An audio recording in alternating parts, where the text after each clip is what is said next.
Why I amp is because I know that if it wasn't for you guys being on as many stations as you are, I never would have found the ideas of liberty. Your amp will directly change more lives by getting Free Talk Live in front of people looking for talk radio online and on the air. When you amp Free Talk Live, you get perks like access to the AMP-only Facebook group and AMP podcast. Visit amp.freetalklive.com. You're 6 minutes away from a live episode of Free Talk Live, brought to you by Freekeen.com. Listen live at freetalklive.com. From Keene in the Shire, the Liberty Media capital of the world, this is Daryl W. Perry, host of FPP Radio News for Thursday, June 15th, 2017. Silver is trading at $16.71 per ounce. Gold is valued at $1,254 per ounce. Bitcoin is trading at 1.6 cents, and the average price of Bitcoin is $2,373. Antiwar.com reports with only 2 dissenting voters, Senators Rand Paul and Mike Lee, the U.S. Senate passed the Crapo Amendment Wednesday, which imposes a series of new sanctions on Russia over what it claims is aggressive behavior. The legislation also prevents the president from removing any sanctions from Russia without prior congressional authorization. The amendment was tacked onto the Countering Iran's Destabilizing Activities Act of 2017, the latest in a long series of anti-Iran legislation which always passes with little opposition. The Russia amendment was broadly supported as well, with a vote of 97-2 in favor and only 1 abstention. The main focus of the Russia sanctions will be its mining industry and metal production, with some sanctions also targeting foreign investors in the Russian energy market. Russia is among the world's largest energy producers and exporters, providing large portions of natural gas for Europe. Debate on the amendment included not only the usual scaremongering about the threat of Russia, but also consistent attacks on President Trump for having willingly met with top Russian officials since taking office, with Senator Sherrod Brown saying that allowing Russian state media at such meetings amounted to hiding from the American people. Born into a devastating world and raised among the crowd, the Cloudwalker assumes a new identity and begins the unrelenting quest for truth. In this epic journey, he discovers dark secrets about aspects of his previous life that he once trusted. Through the Journal of the Cloudwalker, he shares both the traumatic hardships and the eternal beauties of his experiences. Fueled in the beginning by his unsettling thoughts and emotions, he learns how to find peace with everything he has woken up to. Dear Society by the Cloudwalker is available from Amazon.com and all major bookstores. UPI reports a U.S. congressman and a Capitol Police officer were wounded by gunfire Wednesday after a man started shooting at a Republican team charity baseball practice in suburban Washington, D.C., an attack that was captured in dramatic video footage. The Republican team members, preparing for a traditional charity event Thursday night, were practicing at Eugene Simpson Stadium in Alexandria, Virginia, around 7 a.m. Wednesday morning when the gunfire started. Police said the accused man, James T. Hodgkinson, had taken a position behind a fence near the baseball diamond. House Majority Whip Steve Scalise was critically wounded in the shooting attack, along with a Capitol Police officer. Witnesses said the 5-term congressman was hit in the midsection and rushed into surgery at MedStar Hospital in Northwest Washington, D.C. A hospital spokeswoman said Scalise remained in critical condition following his surgery. A congressional staffer, Zach Barth, and food industry lobbyist Matt Mika were also wounded by the gunfire. The FBI said Hodgkinson died after he was shot by police. A bystander with a cell phone camera happened to be recording at the time the first shot started and captured the entire event. The Washington Post, citing law enforcement officials, reported that Hodgkinson owned a home inspection business but had not renewed his inspection license after it expired in November. He was said to belong to multiple anti-Republican political groups and was distressed over the election of President Donald Trump last fall. For nearly 40 years, Roberts & Roberts Brokerage has been a trusted source for buying and selling precious metals like gold and silver. They also take Bitcoin for precious metal purchases and have permanently removed the minimum purchase amount for all orders paid in the digital currency. Call Roberts & Roberts today for knowledgeable advice on buying and selling precious metals and a forward-thinking approach to new technologies. 800-874-9760 or visit online at rrbi.co.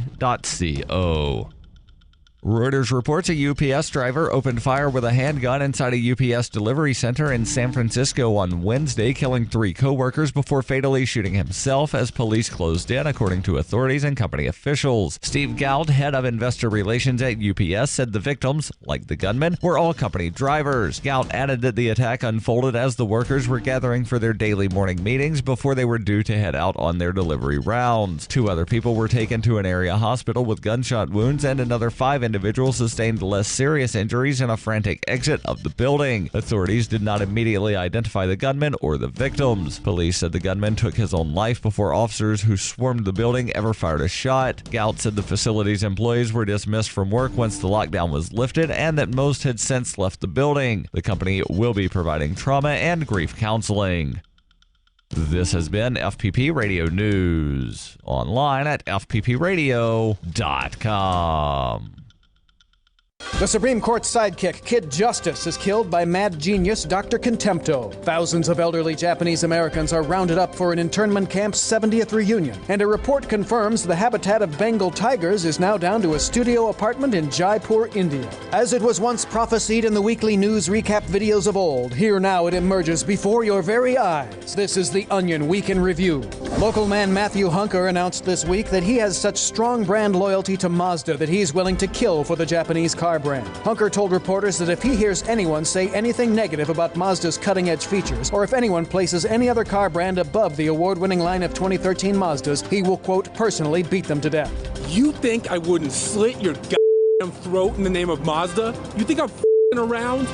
Go ahead, say something bad about the top-rated Mazda 6, or the award-winning CX-5. See what f***ing happens. I f***ing dare you. You think I'm afraid to go to jail? This is the Onion News Network.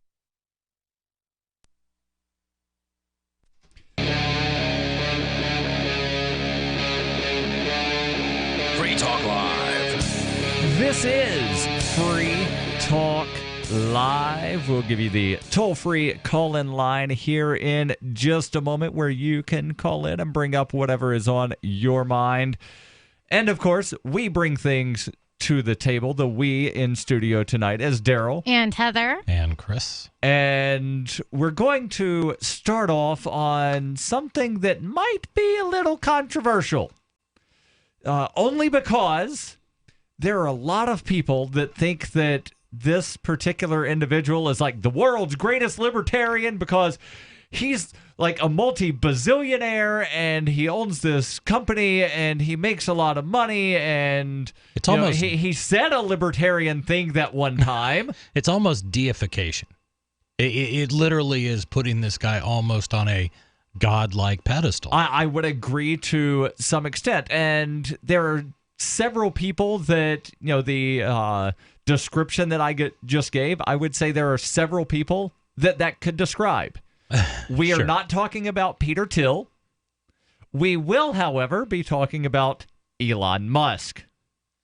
Yes, Elon. And apparently, there's a claim that Tesla actually does not make any money. Well, it's more than a claim. It's actual fact, and we're going to get into that story. This comes to us from Zero Hedge. Elon Musk bills Tesla as the pinnacle of lean manufacturing. Just search for pictures of Tesla's manufacturing plant, and you'll undoubtedly be served up futuristic-looking images like the one below depicting hundreds of red robots building vehicles without a single employee in sight. Hold on. That is not true. I do see an employee in this photo. The guy driving the forklift. Yeah, I do see that too. And let me describe the picture, please, for those people listening at home or on the road, wherever they may be. It's a picture of an assembly line, and all of the workers, and I'm using air quotes around that are working on the assembly line are robots. It's, just this line of cars, probably half a dozen or so is what you can see in the picture. Yeah. And on each side of the car is a red little mechanical robot thing. And then off to the side, on the left-hand side, you do see a forklift with a forklift operator. That is the only human that I can identify in this photo. Yeah, and I think the purpose of this introduction is sort of that mythical belief that, Elon Musk has developed manufacturing, has improved manufacturing to a point where, we can do this stuff more efficiently than anyone else. Right, and, there's not necessarily anything wrong with being efficient. There's not necessarily anything wrong with finding ways to make more product using fewer resources. No, I applaud that. Mm-hmm. Heck, that's what I do in my small business. It's what everybody does. To some extent, Henry Ford sort of created this process. Sure. The assembly line. Yep. Yeah, he revolutionized manufacturing.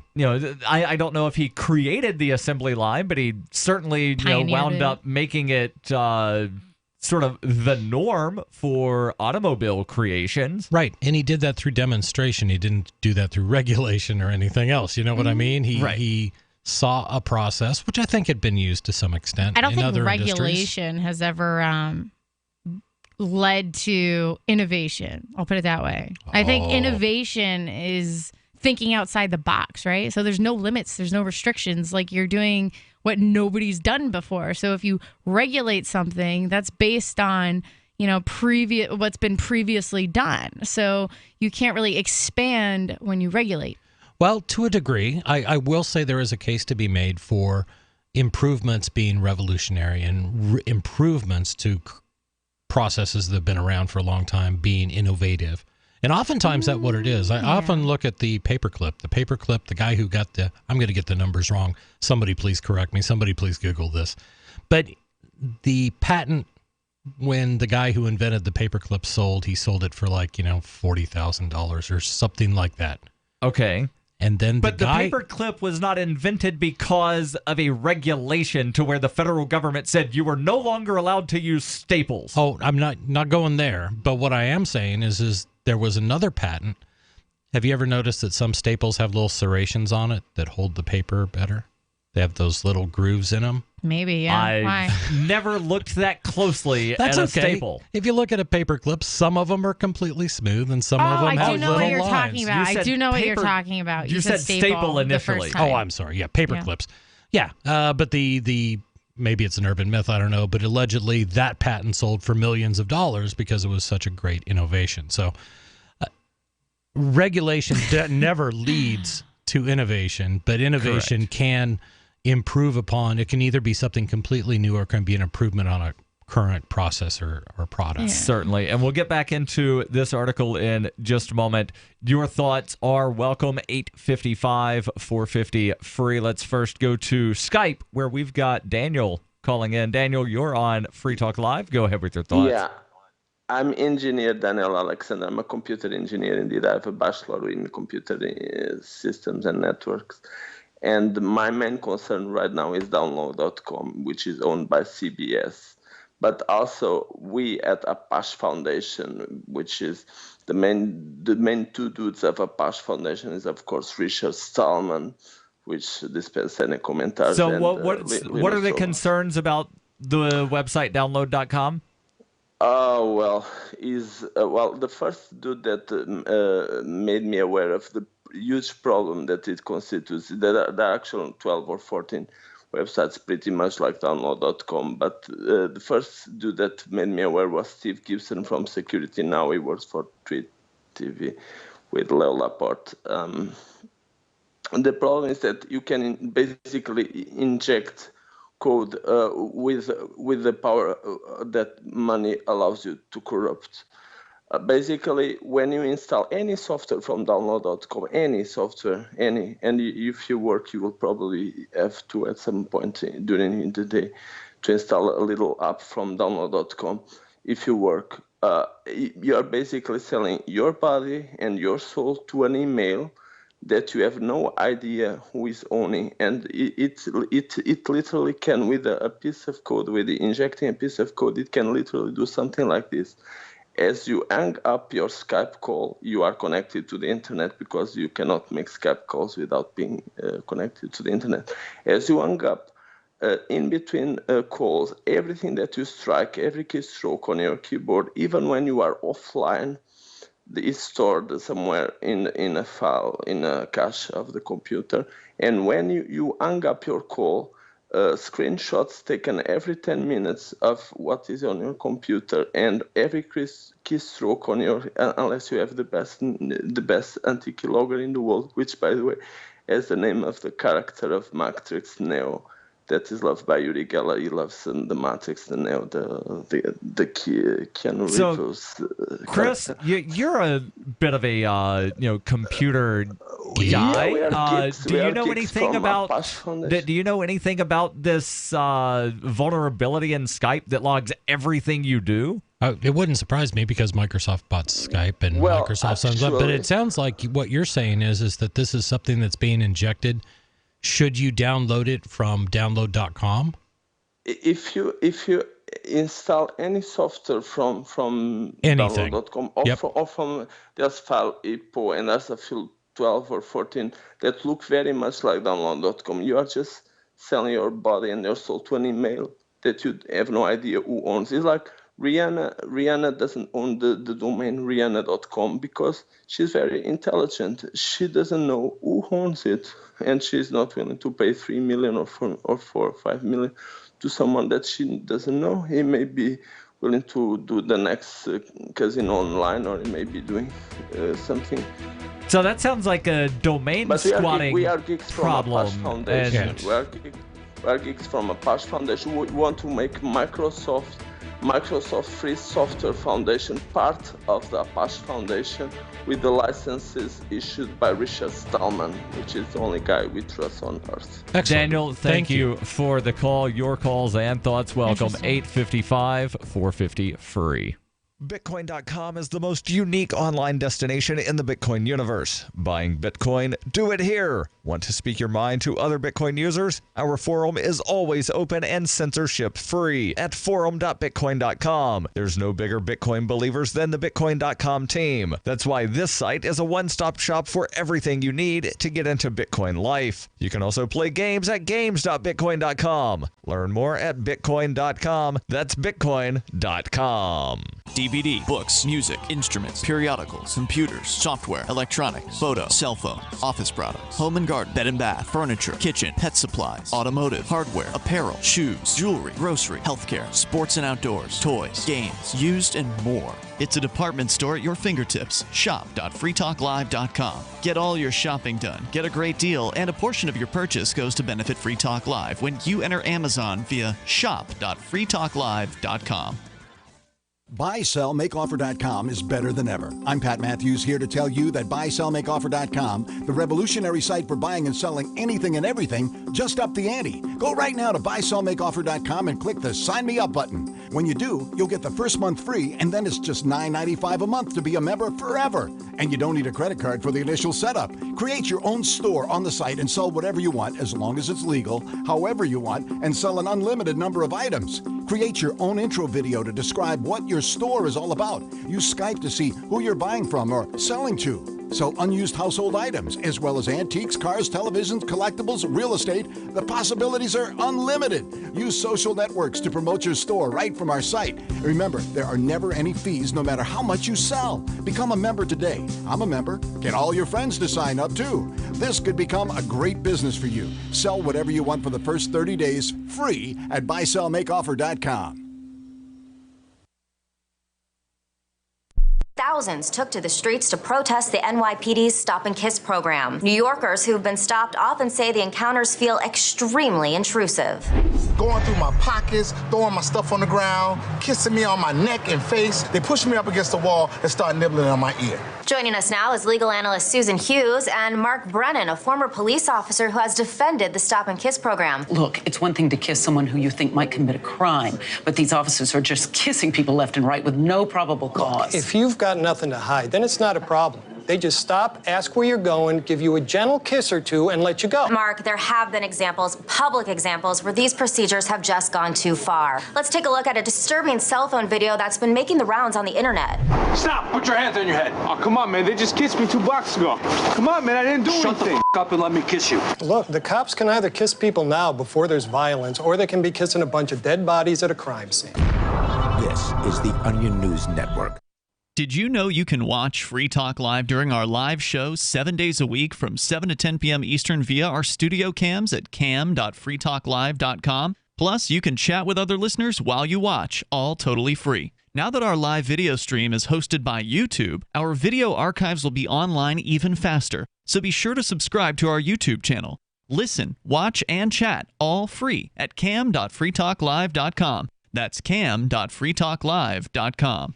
The new 4th edition of Healing Our World, The Compassion of Libertarianism, will take your understanding of liberty to a deeper level and has over 1,300 updated references, new cartoons, and a foreword by Dr. Ron Paul. With discounts for multiple book purchases, the 4th edition of Healing Our World is a great gift for the liberals, pragmatists, environmentalists, and Christians in your life who think libertarianism is cold-hearted. Get yours today at healing.freetalklive.com and use promo code FTL for a $5 discount. You can connect with the Liberty Radio Network via our Facebook page at facebook.lrn.fm. That's facebook.lrn.fm. This is Free Talk Live. 855-450-FREE. That's 855-450-3733. Your calls and thoughts welcome. In studio tonight, it's Daryl. And Heather. And Chris. And Bitcoin.com is the most unique online destination in the Bitcoin universe. You want to buy some Bitcoin? Well, it's on sale right now, and Bitcoin.com can tell you where to buy. You want to speak your mind to other Bitcoin users? Their forum is always open and censorship-free at forum.bitcoin.com. There are no bigger believers than the Bitcoin.com team. That's why this site is a one-stop shop for everything you need to get into Bitcoin life. You can also play games using Bitcoin at games.bitcoin.com. Learn more at bitcoin.com. That's bitcoin.com. We're talking about, or rather we began the show talking about Elon Musk, and I think, Chris, you're the one that said there's a lot of people that sort of deify the man as some sort of libertarian deity because he said a few libertarian things that one time. Well, what's interesting is I think Elon Musk gets deified by sort of all political corners. So you look at the left. The left deifies him because he makes electric cars. He does. He's promoting green energy. And the right will deify him because, look, he's privatizing space. I mean, that's good. We get some of these things out of the hands of big government and we put it in hands of the private. He wants to go to Mars. Right. And then you have libertarians. It's like, okay, great.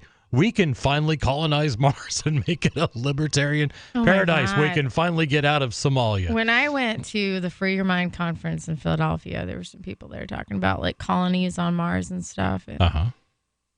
But they weren't just talking about colonies on Mars. They were talking about all kinds of crazy stuff about like reptilian people and like this. Are the reptiles currently on Mars? No, they're here apparently, and they like shapeshift and they're like walking amongst us. And like, I don't know, somebody thought Hillary Clinton was one of them. And I'm like, dude, have I been living under a rock? Because I'm not connecting any of the dots at this convention. Yeah, that's a deeper level of conspiracy theory than I usually get into. But I'm familiar with the whole the Greys and the reptilians and everything else. I don't know what you call Elon. What I call him is a crony capitalist, and that makes me unpopular. He's definitely a cronyist because a lot of the things that he does would not be profitable absent all kinds of government incentives and I might consider tax breaks and I might consider moving to Mars if the property taxes were low. That's a good point.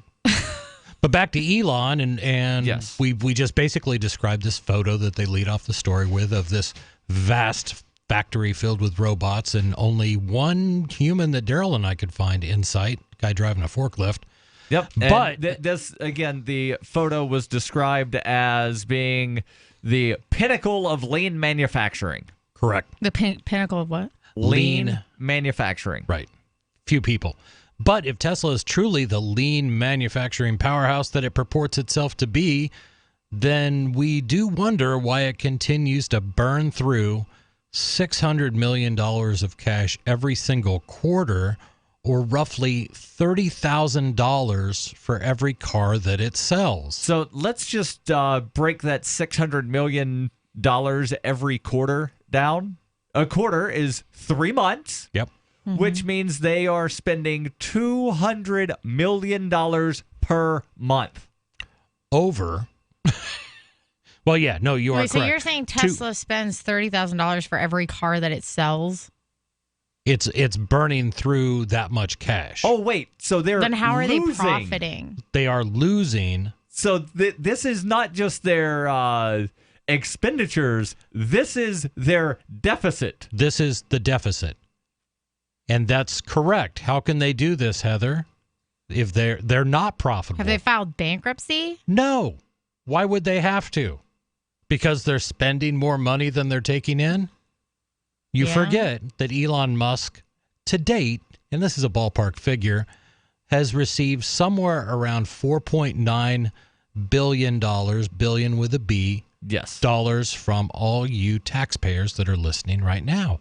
$4.9 billion has flown from Washington to Elon Musk's secret volcano lair, wherever that happens to be, and it's used to prop up these industries, these companies that are not profitable. So I'm going to continue with the article because we'll get into this a little bit. And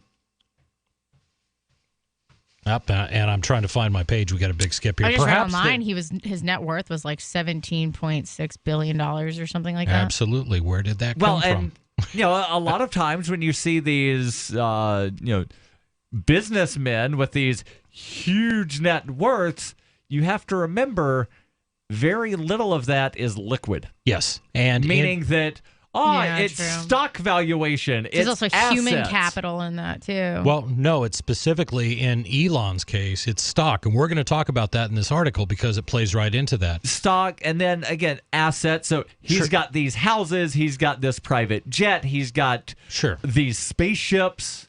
True. Which probably belong to the companies, but it's his stock that's a big thing. Perhaps this anomaly has something to do with the one fact that, as Automotive News points out, Tesla's real capacity problem has nothing to do with the size of their manufacturing facility, but rather the staggering number of people they're using to build their cars. Hold on. The staggering number of people. There's one person in this photo. In that stock photo put out by Tesla, which they love to put out there. They love to show this picture. Let's think about this for a second. No, I'm going to get into the specifics of this, Daryl, and we'll talk about it. Let me throw some numbers out there, and then we'll have something to talk about. Yeah. The 5.3 million square feet of manufacturing space that Tesla now occupies started off as a joint operation between General Motors and Toyota, which began in 1984, and was intended to help the Japanese automaker learn about doing business in America and teach GM the principles of lean manufacturing. 20 years ago, the plant pumped out over 350,000 new cars every year, or roughly 74 vehicles per worker. Meanwhile, Tesla, the, quote, pinnacle, unquote, of lean manufacturing, with a 20-year technology advantage, somehow only manages to build somewhere between 8 to 14 cars per employee. Whoa. Wait a second. Wait just one cotton-picking second. I'm looking at this picture, and there ain't a whole lot of people. Now, granted, in that picture, they have to have people that know how to fix the robot should the robot wind up breaking down. But that number of one car, or rather 8 to 14 cars per employee, sounds like a number that you would expect from Rolls-Royce, to where these things are painstakingly hand-built by, the finest employees, or, the number of watches that come out by Rolex, where, they take, what is it, like 14 virgins, 72 years to put one of these things together. Something crazy like that, but we'll get into a little bit more detail, and it kind of becomes apparent. 8 to 14 cars per employee. That doesn't sound lean at all. What do you think? 855-450-FREE. That's 855-450-3733. This is Free Talk Live. The answer to being in control of your own healthcare is freedom from insurance. Become part of a group of self-pay patients that come together to share in each other's medical expenses. Individual share amounts begin at $107 a month and $347 for families. Choose from 3 health-sharing programs. Holistic treatments may be eligible for sharing. See guidelines. Discount programs available for dental, vision, and pharmacy. Go to libertyoncall.org. That's libertyoncall.org. Being self-reliant is about being prepared and to do what you need to have your own source of renewable energy. Portable Solar LLC offers the most powerful EMP-hardened solar system on the market that is transportable from place to place, and the best part, it's very affordable. Contact them at portablesolarllc.com or call for details at 972-575-8875. Soul Arc EMP-hardened solar generator energy insurance for your family or business. Call Portable Solar LLC today or go to portablesolarllc.com to check out their patent-pending technology. Since time began, tyrants have taken aim at personal liberties. Now there's a movie that aims back. The government has no more right to tell us what to put in our bodies than they have to take our guns or tell us what books we can read. 6 drug police were eaten by bears while raiding a marijuana farm. On your knees, you dirty hippie! Jesus. On your knees! What's the problem, officer? Today, many cops who enforce pot laws do so only because it provides them with cushy jobs, good benefits, and a chance to push people around. I was an undercover narcotics officer. The drug war is nothing but a farce. The Second Amendment says you gotta keep you and your gat intact. Guns and Weed, The Road to Freedom. A film by Michael W. Dean and Nima Vadadi. DVD available now at gunsandweed.com or on Amazon. That's gunsandweed.com. Makes the perfect gift. Remember, that's gunsandweed.com. Cell 411 is a free app for Android and iOS that replaces government-controlled 911. Cell 411 allows you to preset a group of friends or private organizations to show up in any emergency. Cell 411 is a nightmare for the state because it proves their so-called services aren't needed. Cell 411 has had thousands of installs, and of course it's covered by the BIPCOT no government license. Cell 411 because your friends won't shoot you when you're in trouble. Without the government, who would build the emergency services? You and Cell 411. Get it today at getcell411.com. For years, LRN.FM has had a listen line that you can call and listen to LRN.FM anytime. Now we're taking the idea to a new level with the LRN.FM audio on demand line. You can call 641-793-9660 anytime and listen to LRN.FM's live feed, and you can listen to a bunch of our original shows on demand. Long distance fees may apply. Just dial 641-793-9660 and choose from the menu. 641-793-9660. Uncovering the secrets and exposing the lies. That's what the readers of freedomsphoenix.com get every day.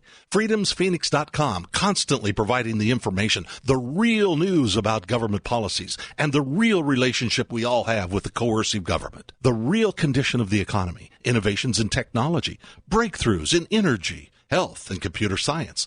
Learn the truth well before it's admitted to in the lamestream media. The corporate media, nothing more than distributors of government propaganda, but now there's an alternative.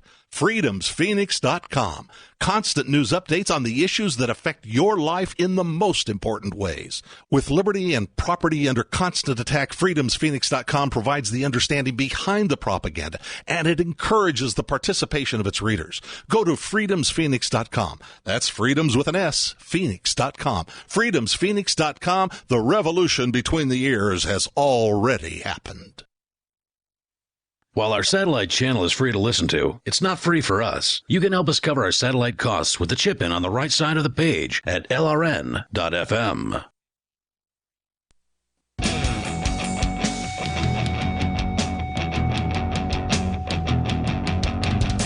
This is Free Talk Live. 855-450-FREE. That's 855-450-3733. We're talking about Elon Musk, the supposed pinnacle of lean manufacturing, who somehow manages to only build between 8 to 14 cars per employee. Is that per year? Per year. Per year. Compared to?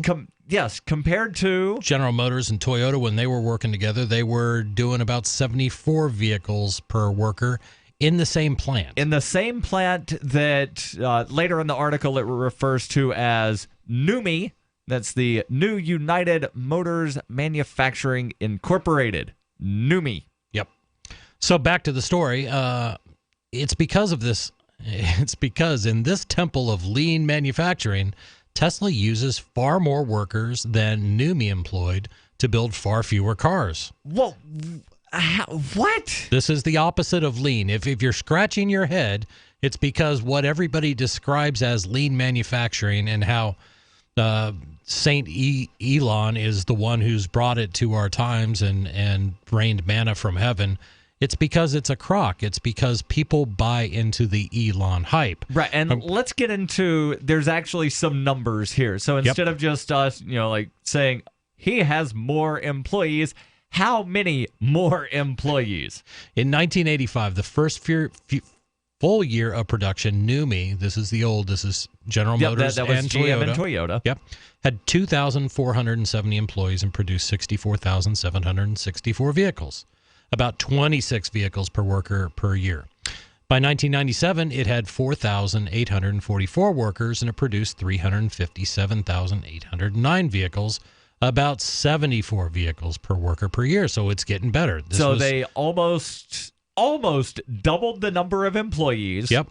And they wound up almost tripling the number of vehicles. Yeah. 64,000 to 357, even more than that. What year was that? No, I'm looking at the 26 vehicles per employee per year. That's correct. To 74 vehicles per employee per year. That's almost triple. Yep. And what was the number of years difference between those two? This was 12 years. Yeah, 12 years 1985 to 1997. Yep. Okay. Tesla, on the other hand, had between 6,000 and 10,000 workers in 2016 and manufactured 83,922 vehicles. Which is slightly over the number of vehicles produced by GM and Toyota in 1985, and somewhere between 2.5 to 4 times the number of employees. Exactly. That puts its vehicle per worker number between 8 and 14, about 1/7 the efficiency of NUMMI at its peak. In other words, General Motors working with Toyota in the same plant making cars, the same product, was somewhere around 7 times more efficient than Elon Musk and Tesla Motors. Yes. So who's claiming Elon Musk or whatever is lean? I think I believe Elon that's Musk. Elon Musk that claims that Elon Musk runs a lean manufacturing plant. And again, looking at this photo that Elon Musk Enterprises wants you to see, sure, there's only one employee. It's amazing. Of course, given Elon Musk intends to go from manufacturing 100,000 cars a year to 500,000 cars a year with the launch of the Model 3, one has to wonder whether or not that is actually possible. So here's the issue. Elon has made all sorts of promises, and he's been, I think, teasing this Model 3 for years. Yep. This has been something that's been talked about, and when we come out, we're going to roll out with all our full strength and everything that we've learned about smarter, faster, I do remember better reading manufacturing. Something a couple months ago, I think it was, where he was saying that the Model 3 was definitely coming out sometime this year. Yeah, but the question remains is, this article points out, is that even possible? Can you go in this plant where you have an efficiency of 7 to 14 cars, 8 to 14 cars per employee? Yes. Can you scale from less than 100,000 cars to the 500,000 cars per year that he claims? Probably not. And that's we'll the question. Continue in just a moment to the phones. We've got Mark calling in from Milwaukee, listening to 1510. Mark, you're on Free Talk Live. Go ahead with your thoughts. Hello, Mark. You're on Free Talk Live. Go ahead with your thoughts. Mark going once. Oh. Yes. There you are. You're on. Go ahead with your thoughts. I don't know if you're trying to listen to us on the radio and talk to us through the phone. If that's what you're doing, turn off the radio because there's a delay. I will put you on hold. We'll go back to you in just a moment. Yeah, to get back to this, and we talked about, of course, given that Musk intends to go from 100,000 to 500,000 with the launch of the Model 3, one has to wonder whether that's actually possible. The Fremont factory assembles the Model S sedan, Model X crossover, and the soon-to-launch Model 3. Musk said in an upcoming Model Y will be built in a separate factory. In Tesla's fourth quarter earnings call in February, that was only a few months ago, Musk said that once the Model 3 launches, he plans to begin producing 5,000 vehicles per week in the fourth quarter and ramp up to 10,000 vehicles per week in 2018. And again, they're only right now producing 83,000, almost 84,000 per year. So, yeah, this is going to be quite a jump. Right. Going, quote, going from 10,000 to 100,000 to 500,000 units is a huge leap for any company, unquote, said Sam Fiorani, Vice President of Global Vehicle Forecasting at Auto Forecast Solutions. Quote, for them to build 500,000 units next year, it would be an amazing ramp up for what is still a startup company. There's all kinds of red flags. But as we pointed out earlier this month, when Tesla's market cap surpassed that of BMW, Ford, and GM, the market doesn't seem to care much about Tesla's manufacturing inefficiencies and will undoubtedly underwrite however many billions of dollars are needed to build additional manufacturing capacity. And this market cap is based on stock price, which is based largely on speculation. Sure. So you take the stock price times the number of shares of stock outstanding, and that's your market cap. You know what would be like the most efficient, though? Is if people would just like order a car and then have it built. That way you're not building a bunch of cars that may or may not get purchased. You know what I mean? Like, why don't they just have a lot? Saturn used to do that. Yeah. There's arguments for and against. Yeah. I mean, some people want the convenience. It's like going into a store and ordering a soda, you know, or getting a soda and having it right there. And some people want to be able to walk to a dealership, buy a car, and drive off. But. Right. And we don't do that. We kind of go the other way. And I don't know if you guys have ever seen the pictures, like Google Earth pictures of all these vast parking lots and old airports filled with brand new cars that never sell. What? Yes. They just sit there and they sit there and rust until they decide to scrap them. That's it. Yeah. There's Can you, like, I can't remember. I think it was like a car for like every human on the planet. There's some huge amount, and I've seen these pictures. But again, where they say here about the market cap, it's all based on, or not all, but it is largely based on speculation. It is not based on profits. It is not based on number of units sold. It's not based on number of units produced. It's based on speculation. But what helps that valuation, in my mind, is the market's knowledge that, you know what, Tesla's kind of, you could almost use the phrase, too big to fail. Do you think the feds, who have already poured $4.7 billion into Elon Musk's company, would actually let Tesla go down? Or do you think they'd stand up there and underwrite some, on behalf of the taxpayers, underwrite some huge loans? That $4.7 billion, is that what was given just to Tesla, or does that count the other Elon Musk ventures? We'll discuss it, and your calls are welcome. 855-453. Have you ever thought you'd like to flip houses but didn't know how or where to get the money? Are you ready to be your own boss so you can start living the good life? Hi, I'm Preston Neely. I used to be so broke. I had my electricity turned off 9 times, but I figured out a way to quit my job and find financial freedom in real estate. For a limited time, I want to send you a free copy of my smash hit selling book, How to Get Rich in Real Estate. It shows you how to copy exactly what I did so you can make money from the comfort of your own home without even doing any manual labor. I've already given away 5,000 books and they're going fast. To get one before they're gone, call 1-800-958-9256. Listen, if you're sick and tired of stressing about money, this book could change your life.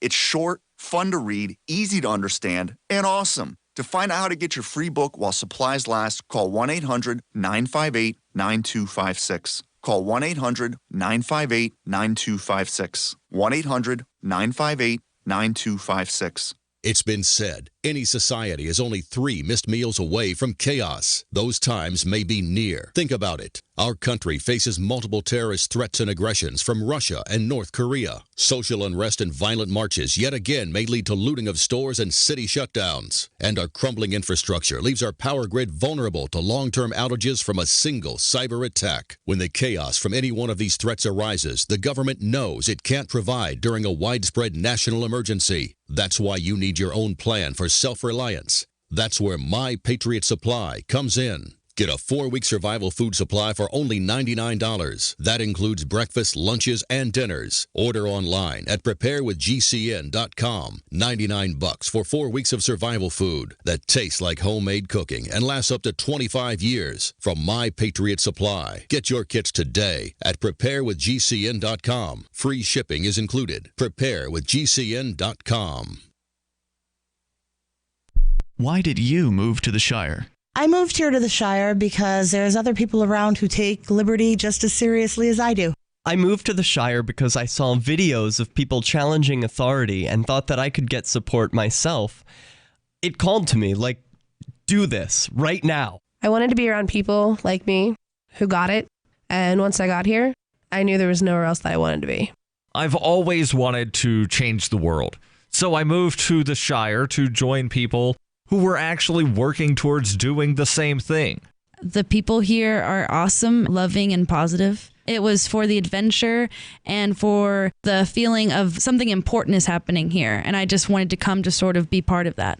Visit ShireSociety.com to read and sign the Shire Society Declaration and learn the reasons why, if you love liberty, you should immigrate to the Shire. Plus, add yourself to the Shire map at ShireSociety.com. That's ShireSociety.com. The 3 most important things you can do for Free Talk Live are: 1, share 1 episode a week on Facebook or in some other social networking site. 2, buy the things you buy online through shop.freetalklive.com. 3, give $5 a month to the AMP program. You likely buy all kinds of things online. Amazon is the largest online retailer. You can get what you need at the same prices with free Super Saver shipping by going to shop.freetalklive.com. Please do your online shopping at shop.freetalklive.com. We've all heard about blockchain assets like Dogecoin, Ether, and Ripple. Bitcoin isn't the only player in the blockchain game any longer. And for those of us wondering how to get our hands on these digital assets, finally, there's a solution. Shapeshift.io allows you to buy and sell between your digital assets and Bitcoin instantly between your own digital wallets. I've used it with ease. Shapeshift.io. There's no account or email address needed. You send them the crypto you want to sell. They send back the crypto you want to buy. It's that easy. Shapeshift.io. Help get LRN.FM into more ears. Visit promote.lrn.fm for a free bumper sticker, flyers, banners, graphics, and more. Promote.lrn.fm.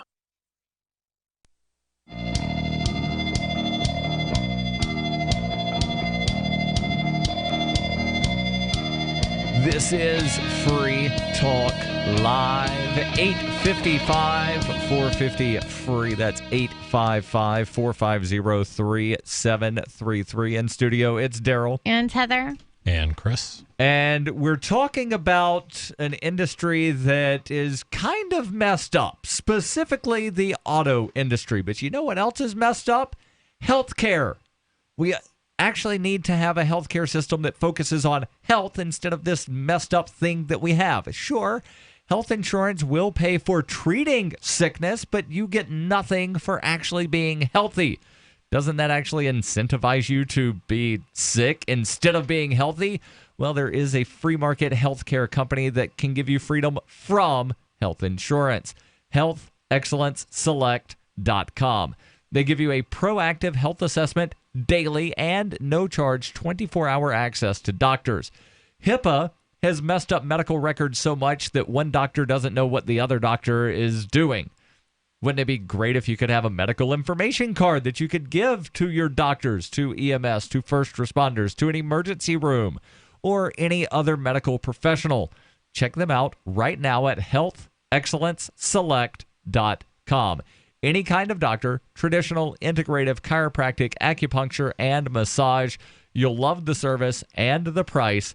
HealthExcellenceSelect.com. So I guess we're just going to continue on with this theme of crony capitalism, and how do we? Yeah, so how we started off talking about the supposed pinnacle of lean manufacturing, Elon Musk. Elon Musk, who the market is now valuating his company at $800,000 per vehicle built, compared to like $25,000 per vehicle built for like BMW. And how much do they wind up selling one of these Tesla cars at? I think they're like about 70,000. Yeah, I was going to say. High end? I think the low end. God, somebody call in and tell us what it is. It's somewhere around. I think it's like the $40,000 to $120,000 range. Right. So basically, the company is valued at about 10 times what they sell a vehicle for. Right. But not every other car company has the strength, power, and credit of the U.S. government behind them, which Elon Musk's company do have. Government Motors most certainly has the GM full faith and credit of the United States military behind it. And the taxpayers. I mean, we all own a part of that. Yeah, but did you say there was a company that was doing it, like being efficient in the sense that they were taking orders for cars so that they were used to do that. Yeah, what you're talking about is just-in-time manufacturing or just-in-time supply lines. And the idea is that, look, if we can assemble one of these so efficiently and quickly, you give us an order for what you want, and bing, bang, boom, our robots go in, build it exactly that way. And I think most manufacturers have some program to do that. The problem is it's still not as efficient as assembly line. You know what I mean? But if you're willing to pay a premium, right? And if you want to get a you think you're going to end up being more cost efficient to do it that way than to manufacture all of the other cars and then throw them away in the because you're paying for all the metal, all the rubber, all the things that go into making the car, all the little electrical stuff that's in the dashboard. Oh, believe me, yeah, the costs that go into a car are extraordinary. But somehow let's look at this a slightly different way. Yeah. If you go to IKEA or Walmart or Target and you buy some off-the-shelf sofa or bed or whatever, then you have it right now. You take it home and whatever. Or you could spend a lot more money and go get a finely handcrafted same piece of furniture built by an Amish guy while you wait. And you're going to pay more for that customization. Sure. And you want a custom built BMW? Call up the BMW company and they'll say, "Yep, we can make whatever you want." Yeah. And here's how much it's going to cost to be customized to your specifications. Yeah, but I'm not talking about just like customizing where you can have whatever you want on the car or whatever. I'm saying like going online, like. Pick a color. This is the car I want. Boom. Right. You know what I mean? You get 1,000 people that pick the blue car of this make and model, then they can manufacture 1,000 of them in the month of October. And then, you know what I mean? Not have any. Yeah. I see what you're getting at. It's just that I would say our technology probably isn't there yet where we can efficiently, because we have online shopping. What's the difference? I agree. Well, the difference is when you go to jcpenney.com and you order a dress, they already have that dress in stock. They're not making the dress when you click order. They're not sending an order to Bangladesh saying, crank us out one of these. Right. Little Caesars. You walk in, they've got pizzas ready for you to take out. You go to Domino's, you've got to wait 15 minutes. Right. So you're going to pay more at Domino's. But I think who has better pizza though, Daryl? Papa John's. I think what Heather's better ingredients. I think what Heather's describing is where manufacturing does want to go. Of course they want to go to this point where they've efficiently purchased all the raw materials for whatever they're making. Mm-hmm. And when they get an order in, they are going to put it together for you and deliver it very, very quickly. And because what that will do is reduce the amount of waste that they have. It'll eliminate things that they do. It's just that right now the market is sort of imperfect. It's like when GM comes out with a new car, they have a good feeling based on, focus groups and industry studies on whether it's going to sell or not, but they really don't know. Mm-hmm. Correct. Take a look at the Aztec, who created that abomination. Was that Buick? It's just crazy. I forget, but I remember the thing. Yeah. And I actually liked the way that thing looked. Oh, well, there we go. Here would have been the one buyer of the I Aztec. never bought one. Yeah, I know. A few people because did. it was outside of my price range, but I liked the concept of the vehicle. Yeah, but that's the thing. The market can be fickle. They can change their minds, and if manufacturers could get to a just-in-time or an instantaneous, almost like a replicator kind of manufacturing, right, it would be wonderful. I just think we're waiting on technology to get us there, and it's not going to be that much longer. Right, and I will say before we go back to the phones, the book publishing industry has gotten there. It's a good example. But again, you still have people that will buy a bunch of books so that, you go to a show, a fair, instead of telling people, oh, yeah, go to the website and place the order. No, Right. people still want the thing right now. Yeah, and then you don't want to miss that sale. Even with vehicles, there's times where, somebody might unexpectedly find themselves in the market for a car. And they don't have 6 to 8 weeks to wait on a custom car to come to them from the manufacturer.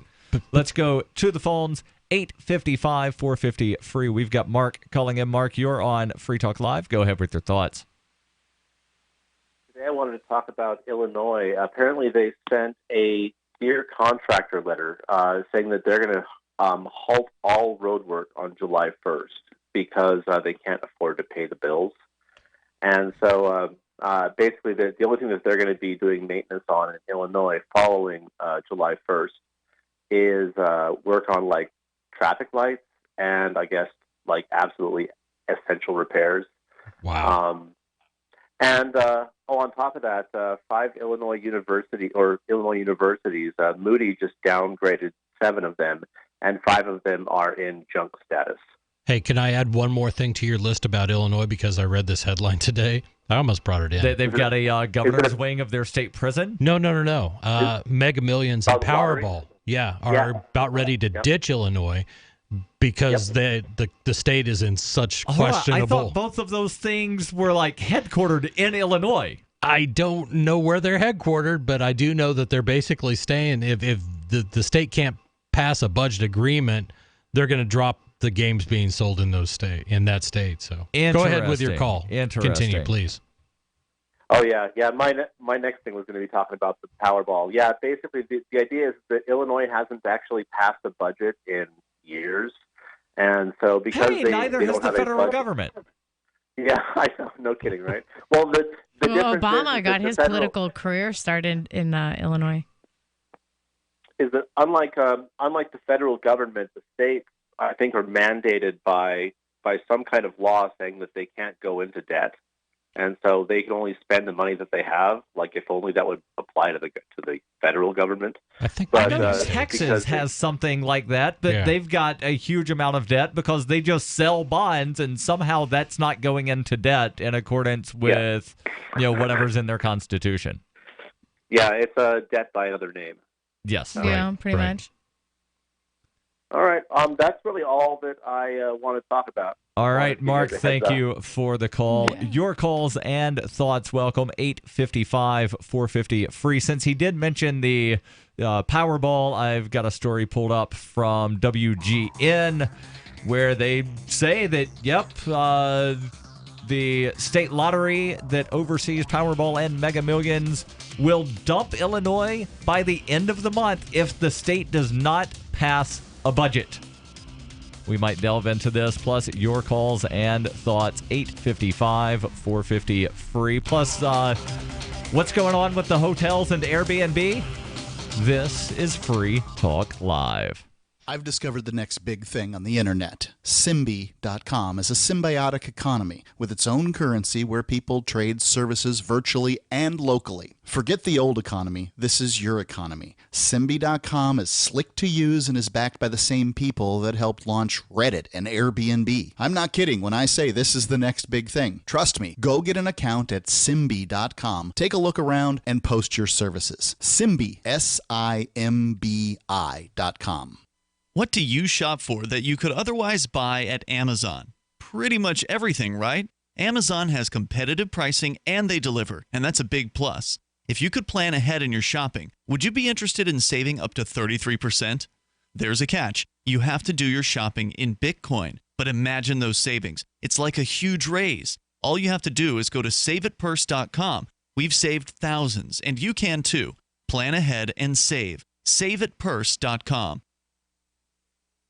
There's no better app for tracking the value of cryptocurrencies than CoinCap. I've had a lot of apps for tracking Bitcoin, but none that's ever been able to track 500 digital assets at once. Their best feature is the Altfolio. I love this thing. You enter how many Bitcoins, Ether, Dash, Doge, or whatever else you have, and it tells you how much your crypto is worth. You can watch yourself get rich. If you have crypto, go right now to coincap.io, or you can use the Apple Store or Google Play to get the app. I love CoinCap. coincap.io. If you want to know the latest about Free Talk Live before we go on the air, all you need to decide is how you want it delivered. It's your choice. Visit news.freetalklive.com. You can get emailed announcements and participate in contests via our email updates list. Plus, we have a Twitter account that you can follow and a Facebook page where you can become a fan. So visit news.freetalklive.com to get news about Free Talk Live as soon as it's announced and the way you want it delivered at news.freetalklive.com. That's news.freetalklive.com. You're listening to the live edition of Free Talk Live. Hour number 2 is next after the news here on the Liberty Radio Network at LRN.FM. From Keene, the Shire, the Liberty Media capital of the world, this is Daryl W. Perry, host of FPP Radio News for Thursday, June 15th, 2017. Silver is trading at $16.71 per ounce. Gold is valued at $1,254 per ounce. Bitcoin is trading at 1.6 cents, and the average price of Bitcoin is $2,373. Antiwar.com reports with only 2 dissenting voters, Senators Rand Paul and Mike Lee, the U.S. Senate passed the Crapo Amendment Wednesday, which imposes a series of new sanctions on Russia over what it claims is aggressive behavior. The legislation also prevents the president from removing any sanctions from Russia without prior congressional authorization. The amendment was tacked onto the Countering Iran's Destabilizing Activities Act of 2017, the latest in a long series of anti-Iran legislation which always passes with little opposition. The Russia amendment was broadly supported as well, with a vote of 97-2 in favor and only 1 abstention. The main focus of the Russia sanctions will be its mining industry and metal production, with some sanctions also targeting foreign investors in the Russian energy market. Russia is among the world's largest energy producers and exporters, providing large portions of natural gas for Europe. Debate on the amendment included not only the usual scaremongering about the threat of Russia, but also consistent attacks on President Trump for having willingly met with top Russian officials since taking office, with Senator Sherrod Brown saying that allowing Russian state media at such meetings amounted to hiding from the American people. Born into a devastating world and raised among the crowd, the Cloudwalker assumes a new identity and begins the unrelenting quest for truth. In this epic journey, he discovers dark secrets about aspects of his previous life that he once trusted. Through the Journal of the Cloudwalker, he shares both the traumatic hardships and the eternal beauties of his experiences. Fueled in the beginning by his unsettling thoughts and emotions, he learns how to find peace with everything he has woken up to. Dear Society by the Cloudwalker is available from Amazon.com and all major bookstores.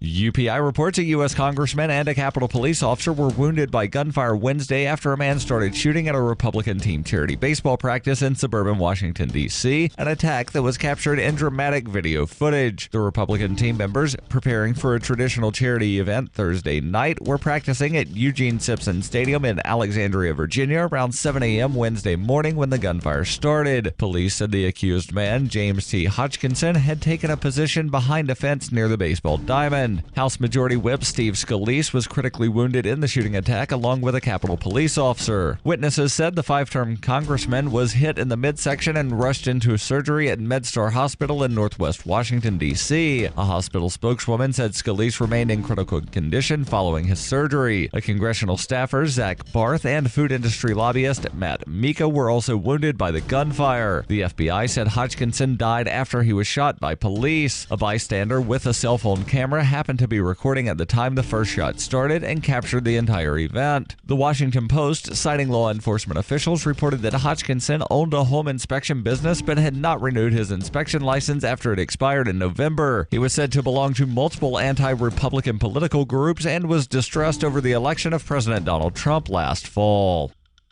For nearly 40 years, Roberts & Roberts Brokerage has been a trusted source for buying and selling precious metals like gold and silver. They also take Bitcoin for precious metal purchases and have permanently removed the minimum purchase amount for all orders paid in the digital currency. Call Roberts & Roberts today for knowledgeable advice on buying and selling precious metals and a forward-thinking approach to new technologies. 800-874-9760 or visit online at rrbi.co.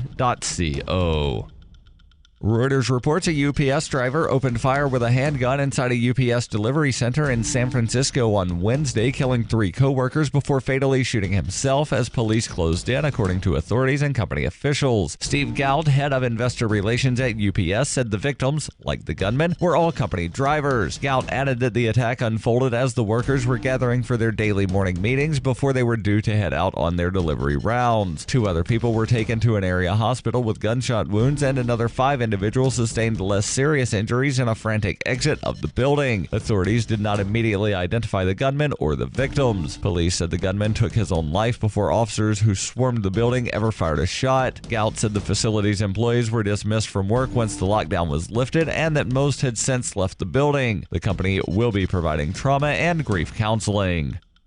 This has been FPP Radio News, online at fppradio.com.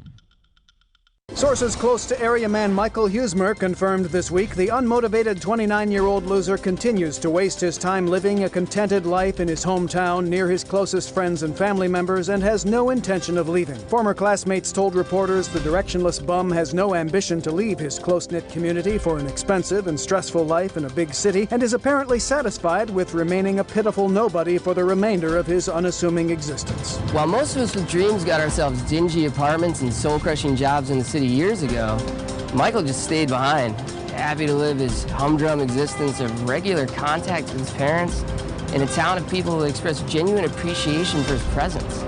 Honestly, it's pathetic. In the time it took you to watch this video, you could have read one of Shakespeare's sonnets, listened to an etude by Chopin, or taken in one of the masterworks from the golden age of Dutch painting. The Onion applauds your excellent taste. For more, keep checking theonion.com. This is the Onion News Network.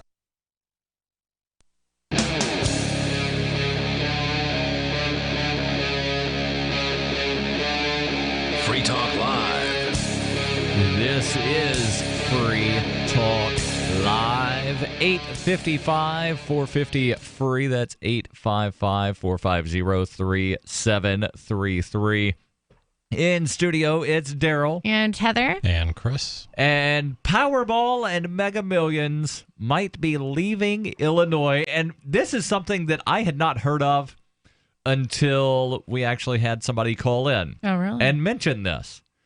And so then I pulled up an article from WGN, which is probably one of the most famous radio stations in Chicago. Unfortunately, not one of our affiliates, but we are on the air. Not yet. In Chicago. Yes, we are. Story says a published report says the Multi-State Lottery Association, which oversees Powerball and Mega Millions and a couple other games as well, might wind up dumping Illinois by the end of the month if the state government does not wind up passing a budget.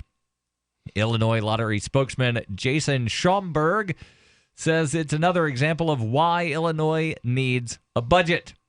Quote, "It is disappointing that the legislature's inability to pass a budget has led to this development, and will result in Illinois lottery players being denied the opportunity to play these popular games. This is why it's so critical that the General Assembly deliver a balanced budget to the governor's desk that he can sign. To be fair, the lottery is a tax on the poor. Yes. The poor, just statistically speaking, spend more on lottery tickets than any other group. It gives them a sense of hope. It's, somebody's got to win it. This will lift me out of poverty. Unfortunately, too many people will spend their money on lottery tickets instead of putting, that $5 a week or twice a week into a bank account, which would, I hate to even say a bank account, or buy Bitcoin or buy an altcoin. Or, I know you know that what I mean? We've discussed before, and there's an argument, and I forget who makes the argument, but there's an argument that once the jackpot goes over like $380 million, it actually, quote unquote, makes sense to buy a ticket.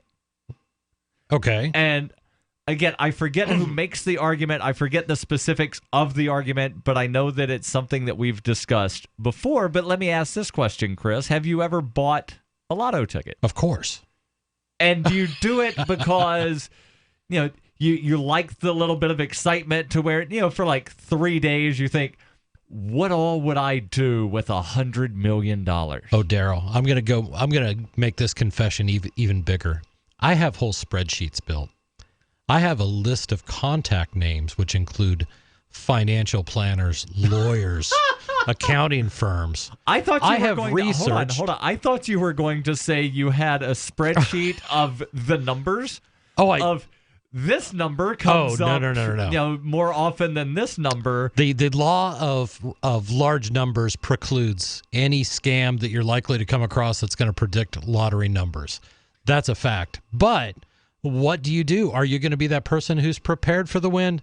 I certainly am. So, yeah, once it hits a certain number, I'll occasionally throw it in. But I also, I buy a little bit of altcoin too. I spend more money on other small investments because I'm not by any means a wealthy man. Right. I spend money on other small investments that provide some return where lottery is likely to provide none. The article continues that the budget stalemate could enter a third year if lawmakers do not reach an agreement by July 1st. Republican Governor Bruce Rauner and the Democratic-controlled legislature have been deadlocked since 2015. The Chicago Sun-Times says that Illinois reported $99 million in Mega Millions sales and $208 million in Powerball sales last year, though it is unclear how much money went to the state government. Right.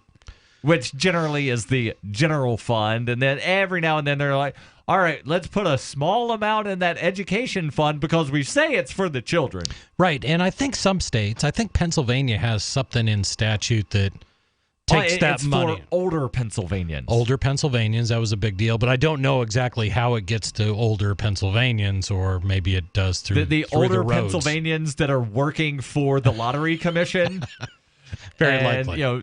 The older retired legislators, and somehow maybe it might wind up getting to somebody that winds up going to like a state-run old folks home. Yeah. Maybe, if you're lucky, possibly.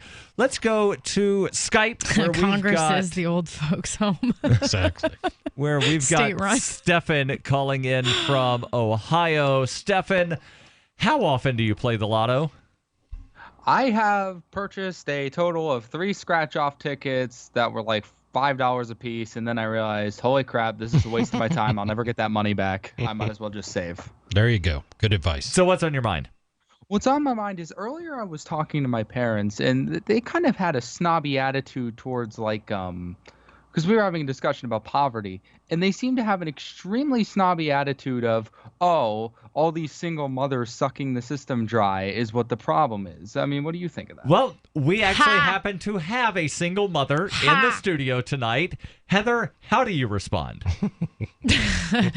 I say one, I'm a single mom, but there's tons of other single moms that live their life differently than I do. But there was at one point in my life, where I was on several state programs at the time, right? Like both my parents, mind you, were, middle class or whatever. They paid taxes their whole life against their will, some will say, but they didn't have enough money to put me up in some fancy dorm room or whatever. And I didn't go to any 4-year college because I thought it was a bad investment for my financial future. So I went to a community college and applied for financial aid. I got some assistance with that through the state. I also volunteered and coached the Special Olympics 3 days a week, and I worked 3 days a week at an insurance agency. So while I was on some state handouts, I was working 3 days a week, coaching the Special Olympics 2 days a week, and going to school full time while being a single mother. So if anybody wants to knock on me for getting any type of government handout, I'll say I contributed to society, and you can eat me. Stefan, how do you respond to that? Well, I wasn't sitting on my butt soaking up somebody else's money. My parents, paid their fair share of taxes. So, well, I gotta ask: do you believe in the basic principle that taxation is theft? Not really. I think only a lot of people. I think taxation is theft when you reach that mental point where you no longer consent to it. But there are a lot of people that believe taxation is what they pay to live in a quote unquote civilized society. And would they prefer to be able to decide where that money went? Sure, I think a lot of people would. And I think the majority of people aren't opposed to paying something if it's in turn going to give them, a community where there aren't homeless people sleeping on park benches, or where, the single struggling people in the community have some help to transition through life. Welfare, at least from the single mom perspective, it was supposed to be called transitional assistance because it's supposed to be designed to lift people in your community up, which I don't think very many people are opposed to helping those in their community do better. What they're opposed to is people milking the system or using the system. And, I could argue that because of government regulations, people can't just start up and start their own business. Okay. Minimum wage laws. Like, you can't go and work for $5, $6, $7 an hour, prove your worth, and then get slow incremental raises because there's minimum wage laws, right? So the government sets that bar. So, until we fix a lot of the problems with government and regulation, I don't think it's fair to say that the single moms leeching off the system are the problem when there's 8 people that have more combined wealth than 14 billion people. So, I've got to hop in here real quickly and just throw out my 2 cents worth. Anytime you take from the many to give to the few, regardless of whether it's the few corporations or the few single moms or whatever it happens to be, you are practicing socialism. You are following the Communist Manifesto, and that is anti-liberty. And if these programs are desired and needed, they will be provided. They could be provided absent government doing it. That's the requirement, though. Government has to cease doing it before people will step up and provide it. Well, some would. Can we carry him over? Hold the thought, Stefan. We'll bring you back in just a moment. Your calls and thoughts welcome. 855-450-FREE. That's 855-450-3733. This is Free Talk Live. Today, how to incorporate your business in just 10 minutes so you won't lose everything if you get sued. Step 1, stop putting it off. If you're not incorporated and someone sues your business tomorrow, it's not just your business at risk. You can lose everything: your home, your car, even your life savings. Step 2, call the following number for a free 10-minute incorporation guide from Incorporate.com. 1-800-940-9829. They don't provide legal or financial advice. They just make incorporating quick and easy. So you can incorporate or form an LLC in just 10 minutes. That number again is 1-800-940-9829. Step 3, congratulate yourself. By taking just 10 minutes to incorporate your business or form an LLC, you protected your home, your car, and your life savings. And that is how you incorporate your business in just 10 minutes. But hurry while they're still giving away these 10-minute incorporation guides for free. Call 1-800-940-9829. That's 1-800-940-9829. BuySellMakeOffer.com is better than ever. I'm Pat Matthews, here to tell you that BuySellMakeOffer.com, the revolutionary site for buying and selling anything and everything, just upped the ante. Go right now to BuySellMakeOffer.com and click the Sign Me Up button. When you do, you'll get the first month free, and then it's just $9.95 a month to be a member forever. And you don't need a credit card for the initial setup. Create your own store on the site and sell whatever you want, as long as it's legal, however you want, and sell an unlimited number of items. Create your own intro video to describe what your store is all about. Use Skype to see who you're buying from or selling to. Sell unused household items, as well as antiques, cars, televisions, collectibles, real estate. The possibilities are unlimited. Use social networks to promote your store right from our site. Remember, there are never any fees, no matter how much you sell. Become a member today. I'm a member. Get all your friends to sign up, too. This could become a great business for you. Sell whatever you want for the first 30 days, free at buysellmakeoffer.com.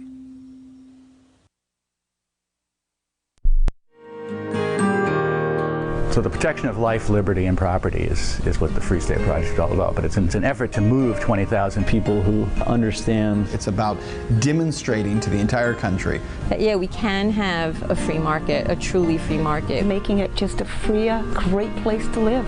It's the world's largest voluntarist libertarian community, and it's only getting bigger. That's amazing, to be able to move to a place where other people passionately believe in being free and independent. What the Free State Project is managing to do, though, is to put their money where their mouth is. It's physically getting up across the country and saying, let's go someplace and let's demonstrate the power of these ideas. There's a lot of kind of philosophy that surrounds liberty. There's a lot of thinking about it and talking about it. But here in New Hampshire, people are doing it. 101 Reasons Liberty Lives in New Hampshire, a documentary by Free State Project Early Movers. Watch it free at 101reasonsfilm.com. 101reasonsfilm.com. Here's a chance to do a little activism while you're cruising Facebook, Twitter, or Google+.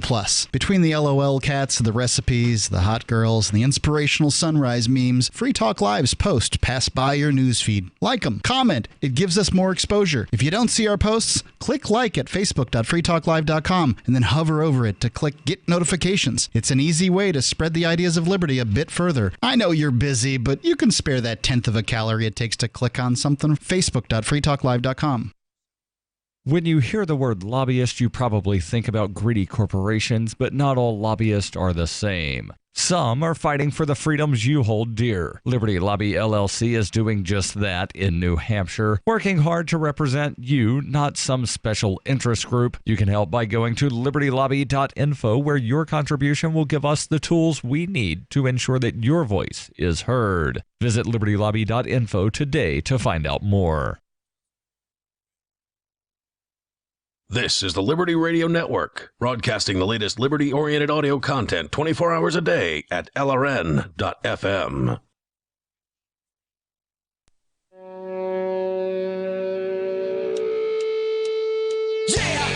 This is Free Talk Live. 855-450-FREE. That's 855-450-3733. Do you want to help build a better financial system for everyone? You can join Dash. Dash is digital cash. It's a digital money platform designed to replace cash and help people manage their own wealth. It's fast, private, and easy. The fees are low and transactions are fast, or in some cases can even be confirmed instantly. You can pay anyone, anywhere in the world, anytime for just pennies. Dash is decentralized, run by users who earn rewards for helping run the network and make governance decisions. Anyone can invest in Dash and earn rewards for helping run the network. Join Dash and help create a better financial system for everyone. Take back control over your financial future today. Find out more at dash.org. There's a lot of momentum behind Dash, so go right now to dash.org and find out why. We've got Stefan on the line from Ohio. And Stefan, you have kicked the proverbial hornet's nest with your question of, and I'm going to sort of paraphrase the question, are single mothers running the country? And Heather, who happens to be a single mother, is saying absolutely, most definitely not. No, I'm saying that I've been on, I speak for myself and only me. I do not speak for the, mother that's addicted to drugs, sitting on the system, going to the methadone clinic once a week. That's, you know what I mean? And that happens. I've seen people like that, you know what I mean? And I think that's terrible, but, right. And again, I have the question is a generalization, not Right. is every And I single think mother. generalizations Overall- have always been a bad idea. I agree. I agree. And I think to some degree that's a generalized statement to say that generalizations are a bad idea. But Stefan, I think you had more thoughts that you kind of wanted to rebut what Heather and Chris had said, so continue. Well, some people would argue, that's why I ask if you believe taxation is theft. Some people would say, my money is getting stolen, and you have some nerve to take stolen money. That's what a lot of people would probably say. Yeah, And what I want to know is, do you think that is a reasonable gripe to have, or do you think that it's just total nonsense? Okay, I guess it all comes down to the argument of like property rights, right? Like, and I've been like, I go back and forth. Like, I think one minute I'm like, yeah, taxation is theft. The next minute I'm like, well, it's not really. If some people are willing to pay, and the mental intent some people there. are willing to pay the mugger in Central Park. It doesn't mean that the mugger's not stealing money. Because you know what? It comes back to property rights, right? If people believe in their mind, right? If you have 100, like there's 300 million people in this country, all right? If the majority of them, and I hate to say it, but if the majority are ruling, right, and the majority of people identify as American and believe that inherently America, they believe in these imaginary lines and borders and stuff like that, and they believe that by paying their taxes, that is essentially like their rent to live in this country, then you can disagree with that, but you need to challenge the people. You need to challenge the arena of ideas that taxation. I think that's what she's saying. Yeah, and essentially, this is just look. I don't agree. I don't like I go back and forth, but I'm just being realistic here. Well, there's realistic. Like you can complain that you don't like the taxes coming out of your paycheck, but until you get up and quit complaining about it and do something about it, then you're just sitting there, being a little I don't beta like personality, not making the world any different. It's what you just said. I don't like this notion of, my rights should be based upon what the majority wants. I'm sure the majority of people. I don't think yours should be either. I'm just saying that's the reality of it, and you gotta step up to the plate here. I'm sure that, well, of course, but I'm sure the majority of people wouldn't want me having, like, for example, a 30-round mag in my Ruger. Like, polls consistently show that. But does that mean I do not have the right to do that? I mean, you're a free individual right now, regardless of whether or not the state exists. You're free to pay taxes. You're free to not pay taxes. If you don't pay taxes, the majority think that they can come and lock you up. Consequences. That's yeah, not but then freedom. you're free to resist those consequences and be bold and make a statement. Is what I'm saying. That's kind of like a Christian saying, oh, you send yourself to hell, like that kind of thing. No, I'm just saying this is the reality we live in, right? If you go and you stand in front of a lion that's hungry and you get bit, like, guess what? You're going to get bit. You know what I mean? Like, right. But the difference here is that you have somebody holding a gun to your head, and that is government. They're not now, though. That's like metaphorically speaking. No, it's you can right extend. This second, I do not have a gun pointed at my head. Correct. The second I walk outside and do something that is against the law, then it might start with the cop writing something on a piece of paper saying you need to be in court on this day, and then I miss court for whatever reason. Correct. And then the cop sees me and says, "Oh, I'm picking you up for this bench warrant," and I say, "No, you're not." Then the gun shows up. So there are several steps between me sitting here right now and the gun being pointed at my head. Yeah, but it every always law is backed up by that gun. And the threat of it. It's like imagine another example is like imagine a judge is like, you have to pay this fine or else you go to jail, but they always word it like you're sending yourself to jail. Yep. I've actually had a judge say that to me. Stefan, thank you for the call. I've actually been in a jail cell before for driving on a suspended license. Do I think it was messed up? And the whole reason I got this driving on a suspended license, right, was because I got a third speeding ticket within a 5-year span, and the third ticket was actually a lane violation for traveling in the left lane. I wasn't even speeding. Before we move on to other things, here's where I want to leave my thoughts on this. Taxation would not be theft if taxation were voluntary. And that's it. So if taxation were voluntary, right, but the majority of people still contributed, right, and they paid for the roads still, right? So whoever still paid taxes paid for the roads then, right? They could agree as a collective then, right, that they're going to enforce speed limits. So then if you didn't pay tax, they could say if you didn't contribute and you weren't a dues-paying member of America, quote unquote, then you couldn't drive on any public roads unless they deemed you could, right?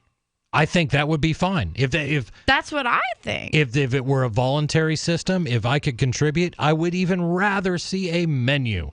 Do I want to contribute to NASA? I like space. Check. Do I want to contribute to our military? I'm going to go into the subcategories, and I'm going to say for defensive uses, but not for offensive uses. See, I would like so on and so on. That's completely different than how it is now. Now it is you pay your taxes, you give us your money, or we're going to come after you. And if you don't give up willingly, if you don't turn over all your assets, then we will throw you in jail. If you resist, we will put a gun to your head and we will kill you. Let's go to the phones where we've got Patrick calling in from Bullhead City, Arizona. Patrick, you're on Free Talk Live. Go ahead with your thoughts. One heck of an introduction there for me, man. I was just going to call and say, Heather, right on. Thank you. I like you, Patrick. I mean, I'll be honest with you. I see so much out here in today's thing. What you're doing, what you did is you set values for your whole family, and I have a different opinion. All right, Wait, can we hold that thought, and we'll get your different opinion, and your calls and thoughts are welcome. 855-450-FREE. Is it theft if I take your money? What if I'm the government? Do you know what's lurking in your water? More than 200 contaminants could be sitting there, just waiting for your glass.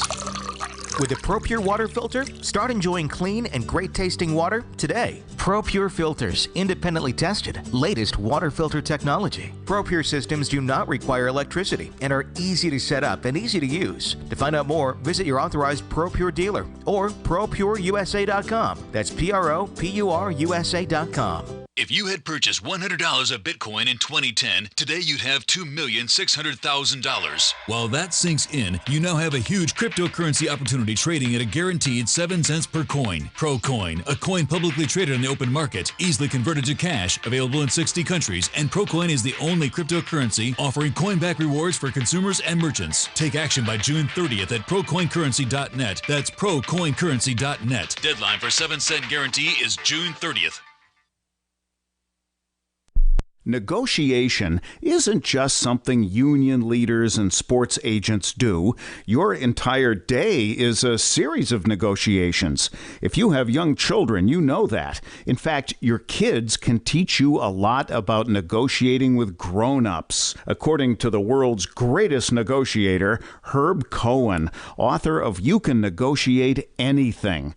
Herb says that kids understand the process of decision-making within an organization. When one parent says no, they'll ask the other. And Cohen says children persist and persevere. And like smart negotiators of all ages, kids know that no is an opening bargaining position.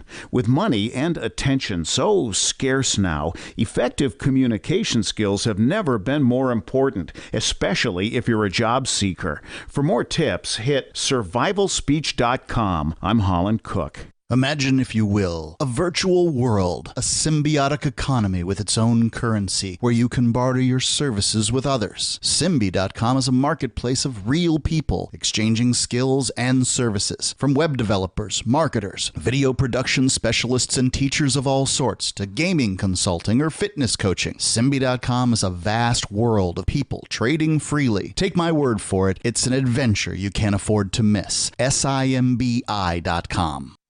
So you've heard all 3 hours of the latest episode of Free Talk Live, and you're still hungry for liberty-oriented audio content? Did you know that we have another 24/7 audio stream at LRN.FM? The Liberty Radio Network airs the latest episodes of some of the best liberty-oriented podcasts on the internet around the clock. In addition to recorded content, you'll also hear live shows like Free Talk Live, originating from our Keene, New Hampshire studio. So listen anytime at LRN.FM. That's LRN.FM. Free Talk Live, the show where anyone can call about whatever they want. And we do mean anyone. Sunfest is on the line in California. Yeah, the greatest danger is that they're destroying the sun and the earth. Whoa. Slow down, Sunfest. System. Slow down. Who is destroying the sun? The economy. Everything that's happening is a job hunt. It's a job tax. What are you talking about? Definitely. The sun is waning, the water is rising, and we need the sun to dry it.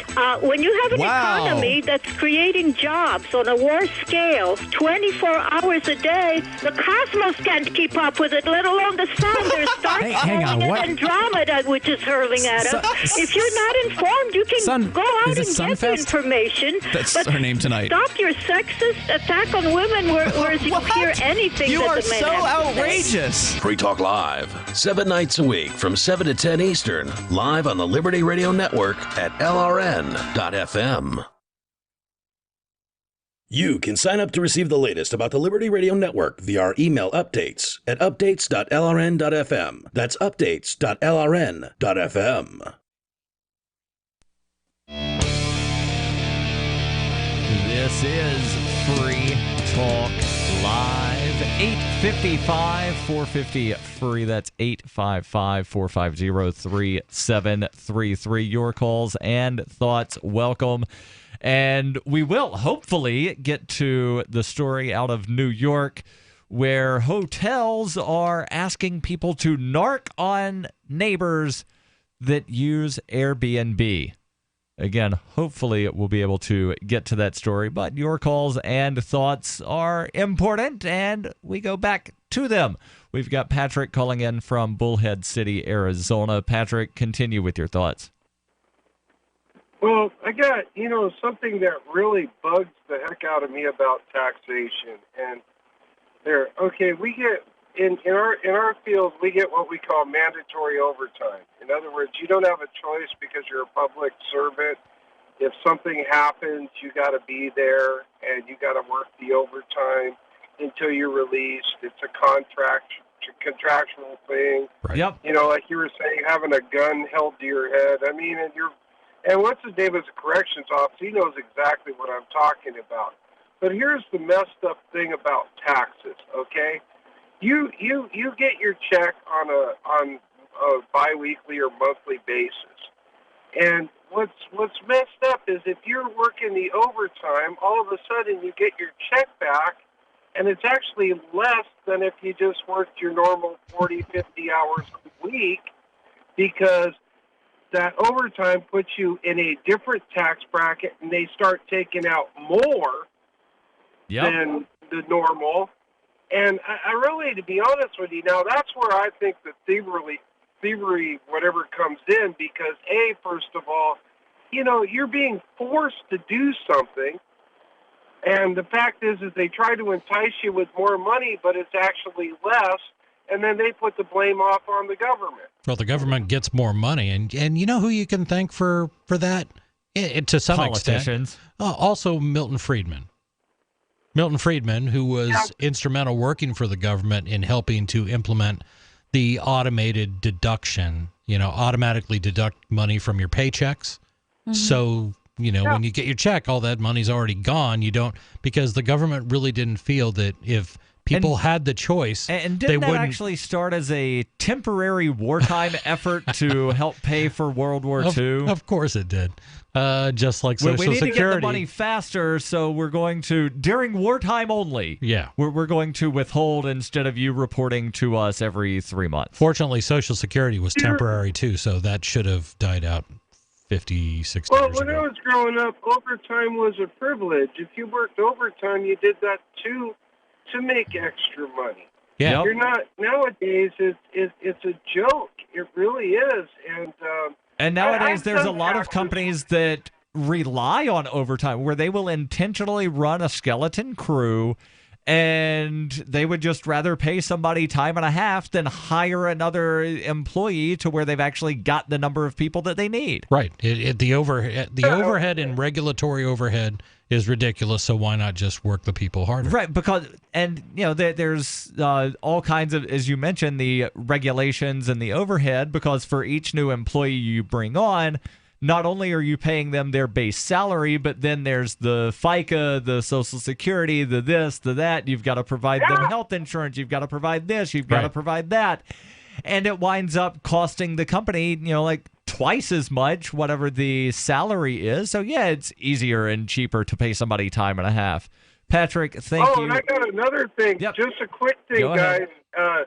Now they're actually fining us if we don't file these health incentive programs. Like you have to give them all your information. You got to go to a health fair, and you got to be checked out by these companies. Otherwise, you get fined an additional $300 a year. And I don't know how they're getting away with all this. Yeah, I worked for a company that did that too, and I quit. There might be some kind of thing to where they're required to, you have to offer this to your employees, and if a certain percentage actually do it, then we'll give you this handout. There's probably some kind of, carrot attached to that stick. Patrick, thank you Thanks for the call. And let's go to Sarah calling in from Albuquerque. Sarah, you're on Free Talk Live. Go ahead with your thoughts.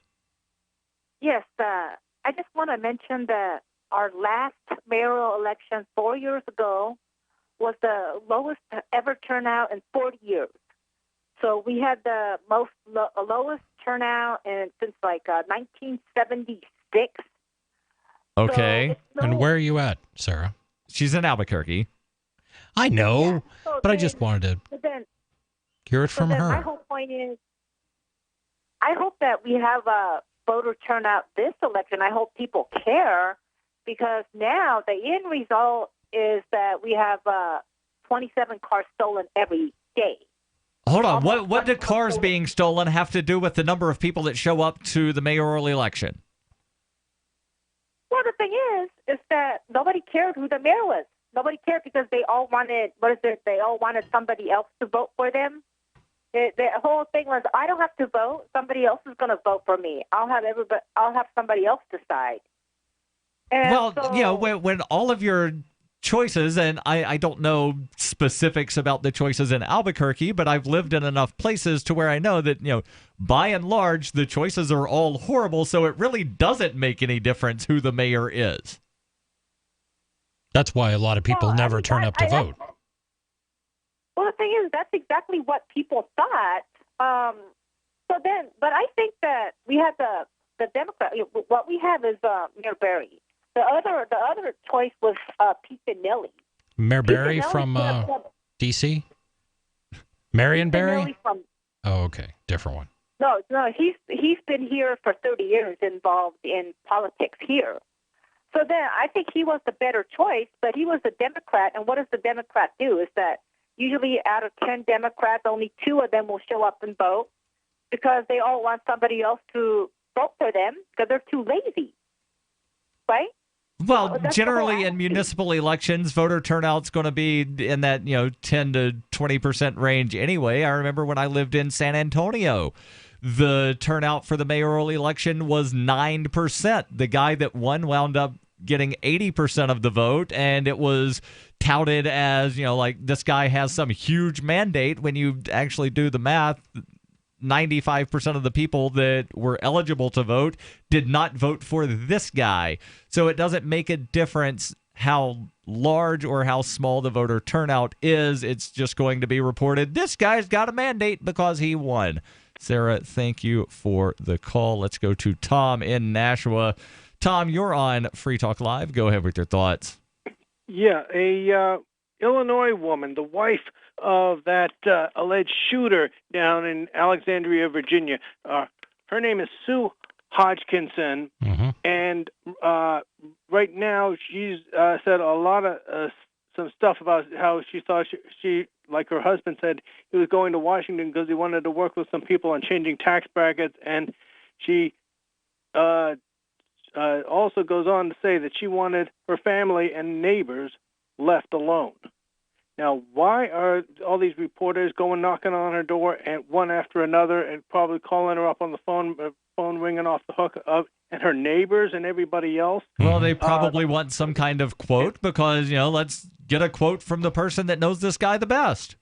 One I am suggesting, okay, people in the news media that might happen to be listening to Free Talk Live, okay, reporters who happen to be driving home and have the radio on listening to Free Talk Live, newspaper publishers and editors, what they got to do is when somebody is suddenly thrust into a news media circus like that, is you send them a news media liaison who calls up and offers to help them deal with all these reporters that they're probably going to be getting, and go to the house and help them produce a news release, get a picture from the family scrapbook and everything, and any other reporters have to go through that person as far as like when they're going to be scheduling maybe a news conference, and stand by her side to say, look, you don't have to answer their questions, and also explain like why they are asking questions that are irrelevant. Tom, thank you for the call. Your calls and thoughts. This is Free Talk Live. Do you want to help build a better financial system for everyone? Join Dash. Dash is digital cash, a digital money platform designed to replace cash and help people manage their own wealth. It's fast and easy. Fees are low and transactions are confirmed instantly. You can pay anyone, anywhere in the world, anytime, for just pennies on the dollar. Get started at Dash.org. Dash is decentralized, run by users who earn rewards for helping run the network and make governance decisions. Anyone can invest in Dash and earn rewards for helping run the Dash network. Join Dash and help us create a better financial system for everyone. Take back control over your financial future today. Find out more at Dash.org and get your own Dash wallet today. That's Dash.org. Hi, this is Ron Paul, former Congressman and Republican presidential candidate. I love these summer months because this is when I get to enjoy the fresh fruits and vegetables that are being harvested on small farms and in our backyards. We all look forward to garden tomatoes and corn on the cob.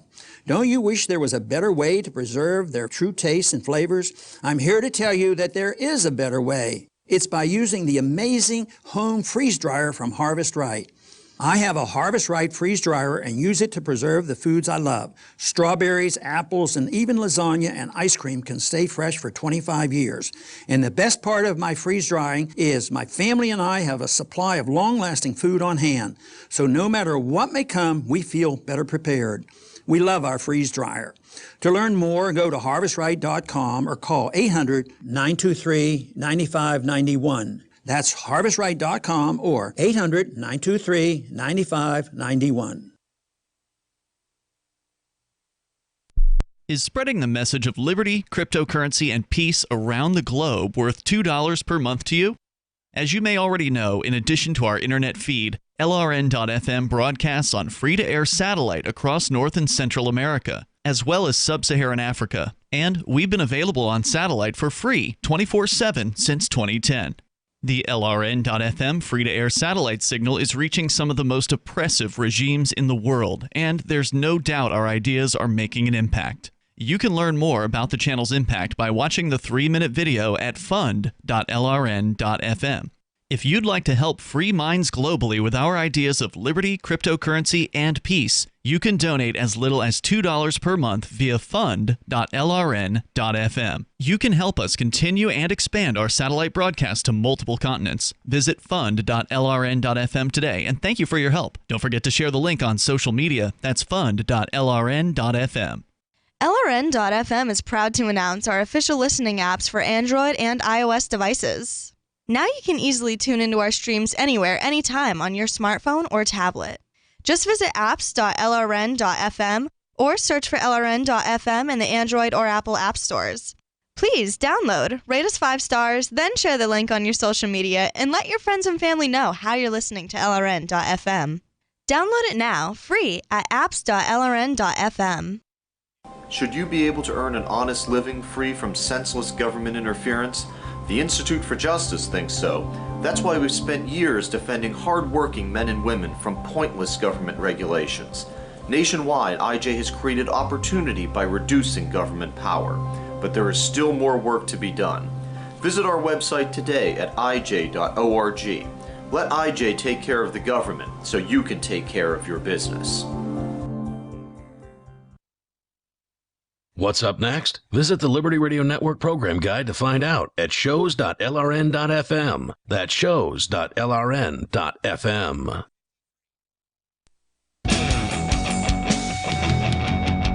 This is Free Talk Live.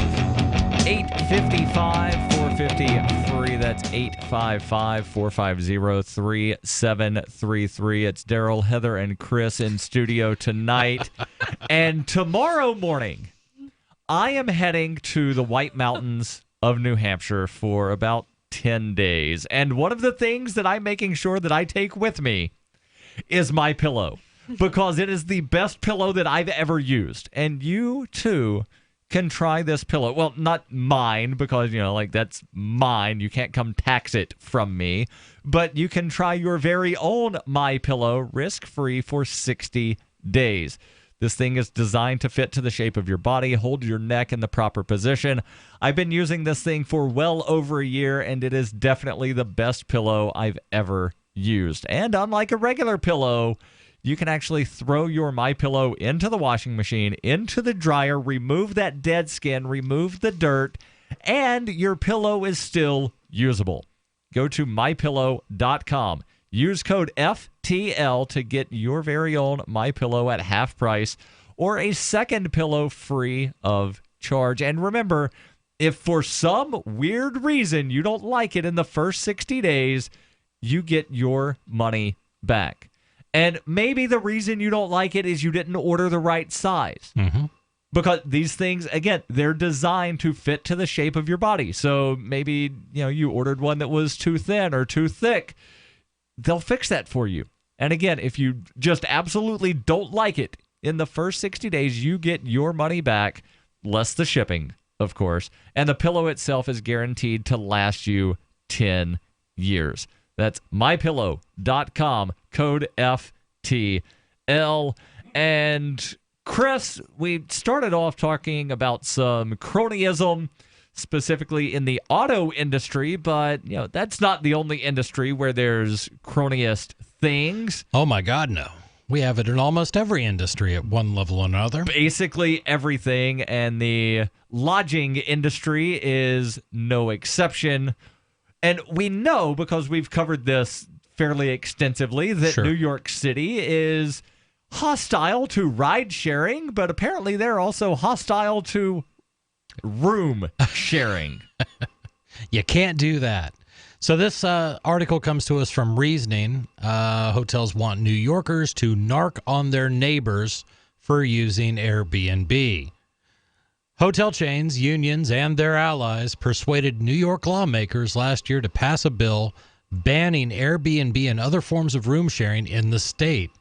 New Yorkers proceeded to ignore the law. On New Year's Eve, for example, more people booked Airbnbs in New York City than anywhere else on the planet. All right, so hold on. Let's just look at that for a second. I love it. Because, we know that New Year's Eve is a big, huge, giant celebration in New York City. Yeah. There's, the Rockin' New Year's Eve that's no longer hosted by Dick Clark. Sure. There's, It's all the of Times these Square, it's the major ball. things Yeah. in Times Square. I was watching a feed, and I still, to this day, don't know where the feed was necessarily coming from. It was something that I found online. It wasn't the Rocking New Year's Eve thing. I turned that one off when Michelle Obama's face popped up, and I was like, I don't want to listen to this. And I poked around and found something else. It wasn't like a major network sort of thing, but it was whatever Planet Fitness was sponsoring. And so I was watching that, and you could see on the ABC 360 cam that they had of Times Square, you could see where the Planet Fitness stage was. So, they were in Times Square, watch the ball. But, there's at least two. There were probably other broadcasts from there as well. And just hundreds of thousands of people crammed into this little space. They got to sleep somewhere. Yeah. But according to the state of New York, not in your house, not in your spare room, not in that apartment. What about my apartment? Because an apartment's not a house. Well, then I think that's against the rules, too, if you're using Airbnb. Ah, damn. So anyway, more people booked Airbnb in New York City than anywhere else on the planet for New Year's Eve. Data provided by the company show that 55,000 people used Airbnb on December 31st, 2021. Let's start that again. On New Year's Eve. Data provided by the company shows that 55,000 people used Airbnb on December 31st, 2016, up from 47,000 people on the final night of 2015 before the ban was enacted. Hold on. So you're telling me that they made it against the law. Did not prevent people from using Airbnb? I'm shocked. This is my surprised face. Yeah, actually, it seems like the ban increased the number of people booking by 8,000 people in New York City on New Year's Eve. What's the hotel industry to do? The answer, it seems, is to encourage New Yorkers to narc on their neighbors. All right, so let's pause here. Go to the phones, 855-450-FREE. We've got Larry calling in from Utah. Larry, you're on Free Talk Live. Go ahead with your thoughts. Yeah, I've got just two comments. Well, there's a couple comments for two of your previous call-ins. One of them was on the gentleman that had forced overtime. He knew that, or if he didn't know that, his union knew it before he ever hired on. Most public companies, if they have a contract for that or they have a need for that, let you know that. I was an airline captain for many, many years. The first thing they told me when I went through the interviews is, we don't give Sundays off, we don't give holidays off, we don't give weekends off. You fly with your seniority. When you get senior enough, then you got the chance to bid to a better trip, to bid to more time at home, whatever you want, but seniority is what follows that. And when he talked about how he paid higher taxes on the amount that he made at that time, yeah, it jumped up because it makes it look like for that week that he got paid, his income taxes are going to rise considerably when his income rises considerably. I've got a friend that works for the Salt Lake City airport, and he gets double and a half time on some holidays, which is a lot of money. That's going to kick up his taxes. But when he files at the end of the year, that evens itself out. So if it pushed him into another tax bracket because he had overtime every week, then he might have been pushed into a higher tax bracket that he still made more money. He just paid a little more taxes on it.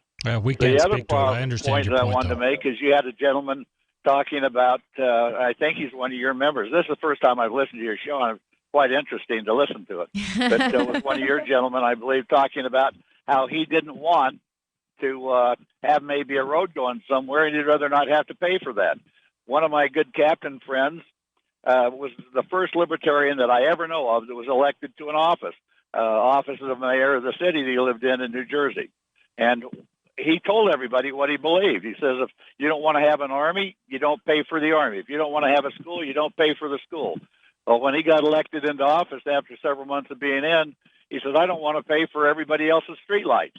And he shut the streetlights off in the little town that he lived in every night. And after about 4 or 5 months, he was no longer mayor of the city. You get into anarchy when you have things like that. People do expect things for taxes, and even though we don't like to pay them, and I certainly don't like to pay them sometimes. So how was this guy removed as mayor after 5 months? Pardon me? How was the guy removed as mayor after 5 months? Well, I don't know how he was removed. I was a simulator instructor for Trans World Airlines, and he came in one day, and I asked him how things were going. He said, well, I was removed as mayor, and I was only in there for 5 months after I got elected. So how that happened, I have no idea, whether he just quit because so many people were upset with him or whether they forced him out. I can't give you that. I can give you his name if you want to go look him up. I'm curious that what was his an name actual is. happening, and that happened back in the 80s. I'm he was curious, probably the first libertarian. What was his name? Go ahead. Say again. I said I'm curious as to who he was. I want to look that up later. His name was Richard Ciano, Siano. I hope he doesn't mind me putting his name out. Well, he was a public official, so that's It's called transparency. Yeah. Public officials, public info. Chris, So I think I've you had got a to say, question? yeah, I agree with a lot of what you're saying, and we'd probably disagree on a few things fundamentally. I think the key to, if you do want taxes to be more voluntary or at least have a say in where they go, it's a question of education. You know, I grew up, I was in the military in the Reagan years. I'm a little bit older than everybody else in the studio, and I really did believe that it was just what we had to do. Later in life, I began to question that because I questioned where some of my tax dollars go. And I think the point is that if we can educate more people about the idea that you can fund things voluntarily. I voluntarily fund a food shelf, not contribute to. I don't fund the whole thing. But it causes our little town of 2,000 people to expend virtually zero money for welfare for food. Now, we still have welfare for other things, but we don't spend any on food because it's all voluntary contributions. Larry, I'm not sure if you have more to add. If so, I'm putting you on hold. We'll bring you back. Hour 3 coming up after the news. Your calls and thoughts welcome. 855-450-FREE. That's 855-450-3733. Plus, we'll get back into this story about New Yorkers narking on their Airbnb neighbors. Bitcoin.com is the most unique online destination in the Bitcoin universe. Buying Bitcoin? Do it here. Want to speak your mind to other Bitcoin users? Our forum is always open and censorship-free at forum.bitcoin.com. There's no bigger Bitcoin believers than the Bitcoin.com team. That's why this site is a one-stop shop for everything you need to get into Bitcoin life. You can also play games at games.bitcoin.com. Learn more at bitcoin.com. That's bitcoin.com. What do you shop for that you could otherwise buy at Amazon? Pretty much everything, right? Amazon has competitive pricing and they deliver, and that's a big plus. If you could plan ahead in your shopping, would you be interested in saving up to 33%? There's a catch. You have to do your shopping in Bitcoin. But imagine those savings. It's like a huge raise. All you have to do is go to saveatpurse.com. We've saved thousands, and you can too. Plan ahead and save. Saveatpurse.com. Radio is the most personal of mediums. I exist right now in your head. If you listen to Free Talk Live regularly, you know me. Free Talk Live is on more than 160 radio stations around the U.S. and has been downloaded on every continent around the world. Hundreds of thousands of listeners with ad packages from $600 a month to $6,000 a month. Imagine what we can do for your business, project, website, or idea. Email me, mark@freetalklive.com. You may already know about the Free Talk Live audio-on-demand phone line at 641-793-9660. Did you know that not only can you listen to Free Talk Live via your phone, you can also leave a message and have it delivered to Free Talk Live's hosts? To leave us your thoughts, just dial 641-793-9660. That's 641-793-9660. Press 2 for Free Talk Live, and then hit 0 to leave your message. You're listening to the live edition of Free Talk Live. Hour number 3 is next after the news here on the Liberty Radio Network at LRN.FM. From Canaan, the Shire, the Liberty Media capital of the world, this is Daryl W. Perry, host of FPP Radio News for Thursday, June 15th, 2017. Silver is trading at $16.71 per ounce. Gold is valued at $1,254 per ounce. Bitcoin is trading at 1.6 cents, and the average price of Bitcoin is $2,373.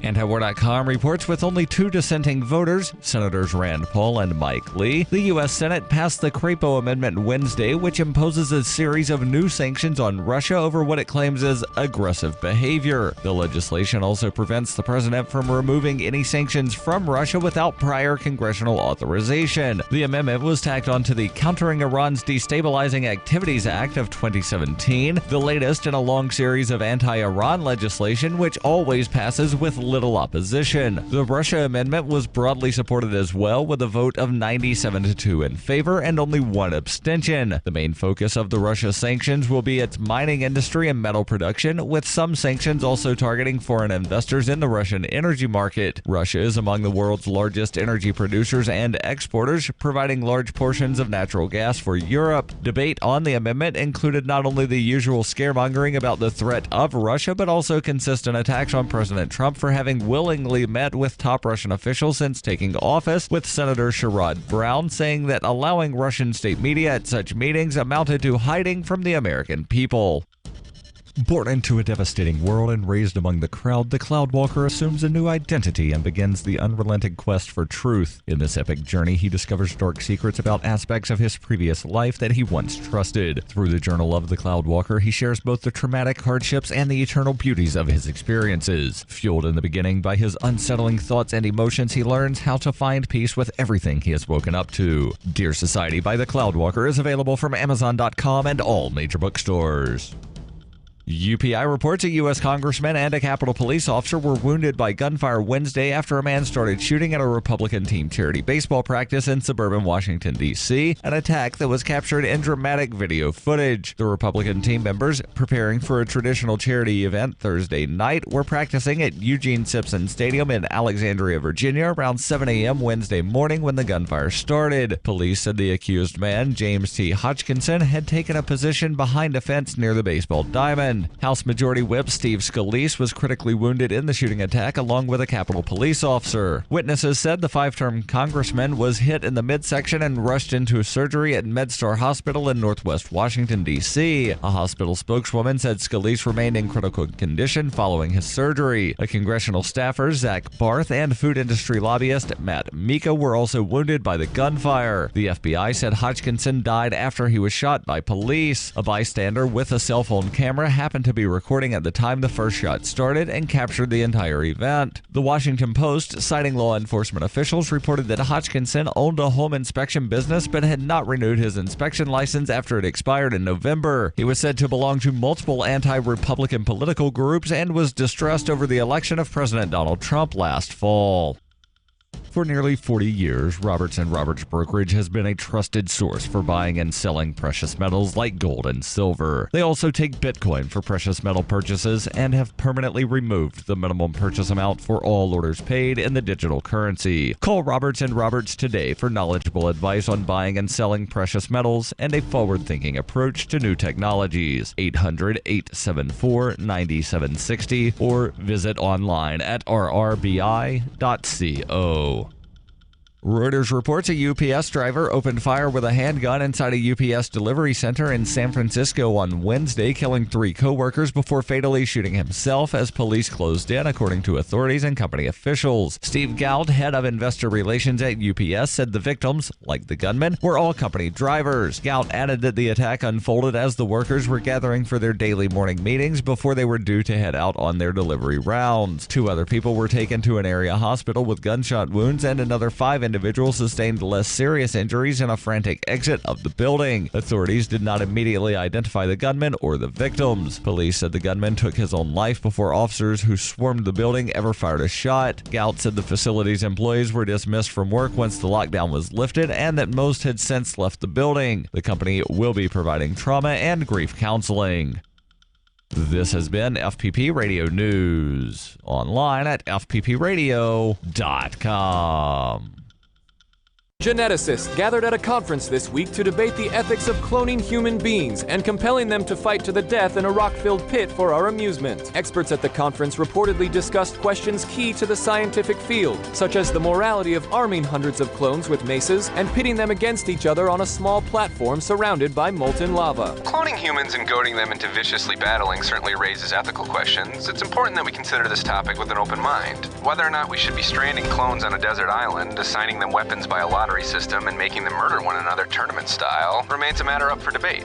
And in this week's local news, a man is wearing a low-cut swimsuit as though a public pool is some kind of sun-kissed Sardinian cove. In other news, China's veteran reporters blast the decline of traditional state-run journalism. A new study finds human hearing is most acute when listening to arguing parents from the top of the stairs, and fireflies almost manage to salvage a local man's day.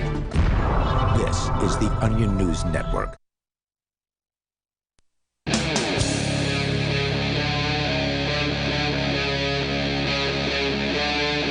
Free Talk Live. This is Free Talk Live, kicking off hour number 3. You can join us at 855-450-FREE. That's 855-450-3733. The us in studio tonight is Daryl. And Heather. And Chris. And we have a caller that we held over from the last hour. Chris, you had asked a question about various sort of services being provided without taxation.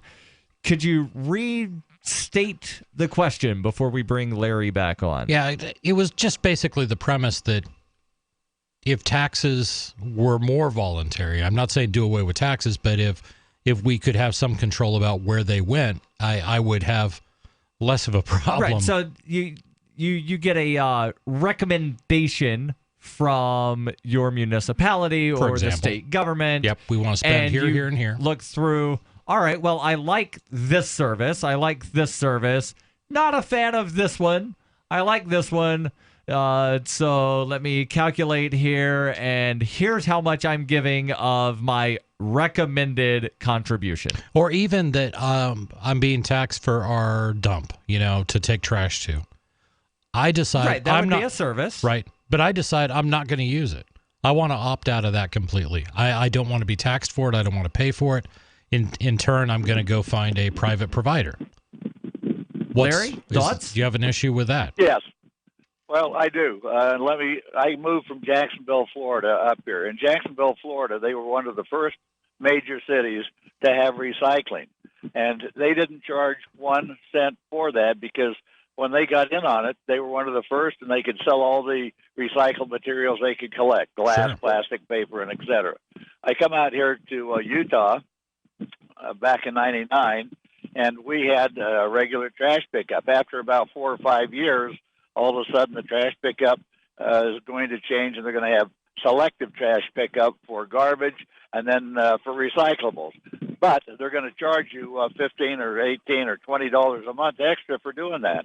And I refused to pay it. I said, I don't want to pay that. If you can't get it for free, if you can't find a way of finding companies to take this recycled material, then opt me out. If I can't put it in the garbage dump, I'll put it somewhere else. Yeah. And they let me opt out of it. So I buy some of that. I just think it would be very, very difficult if you had a uniform system, not only in little cities and towns and states across America and the country, where you could voluntarily pay what you wanted to pay, and they had categories that each one of these things would neatly fit in that you might or might not want to pay, then that might work if you had an educated public. We don't have an educated public in that manner. Well, we also don't have educated legislators. We don't have the educated public to sell it to. Yeah. We also don't have educated legislators making up those budgets either.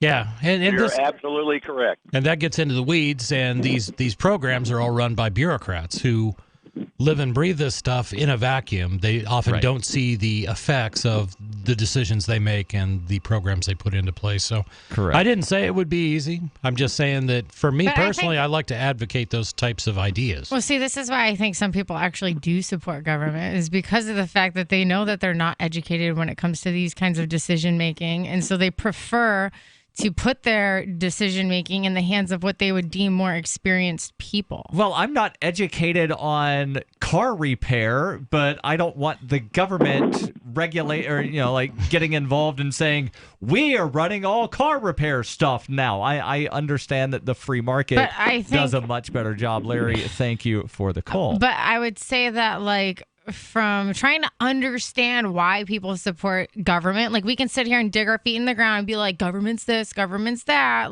trying to understand what is government, why does government exist, how did it come to exist. That's important. You can't just be like, oh, it's here and it's wrong. You have to consider, okay, well, guess what, if you have a tumor in your brain, how did it get there, what's causing it, you know what I mean?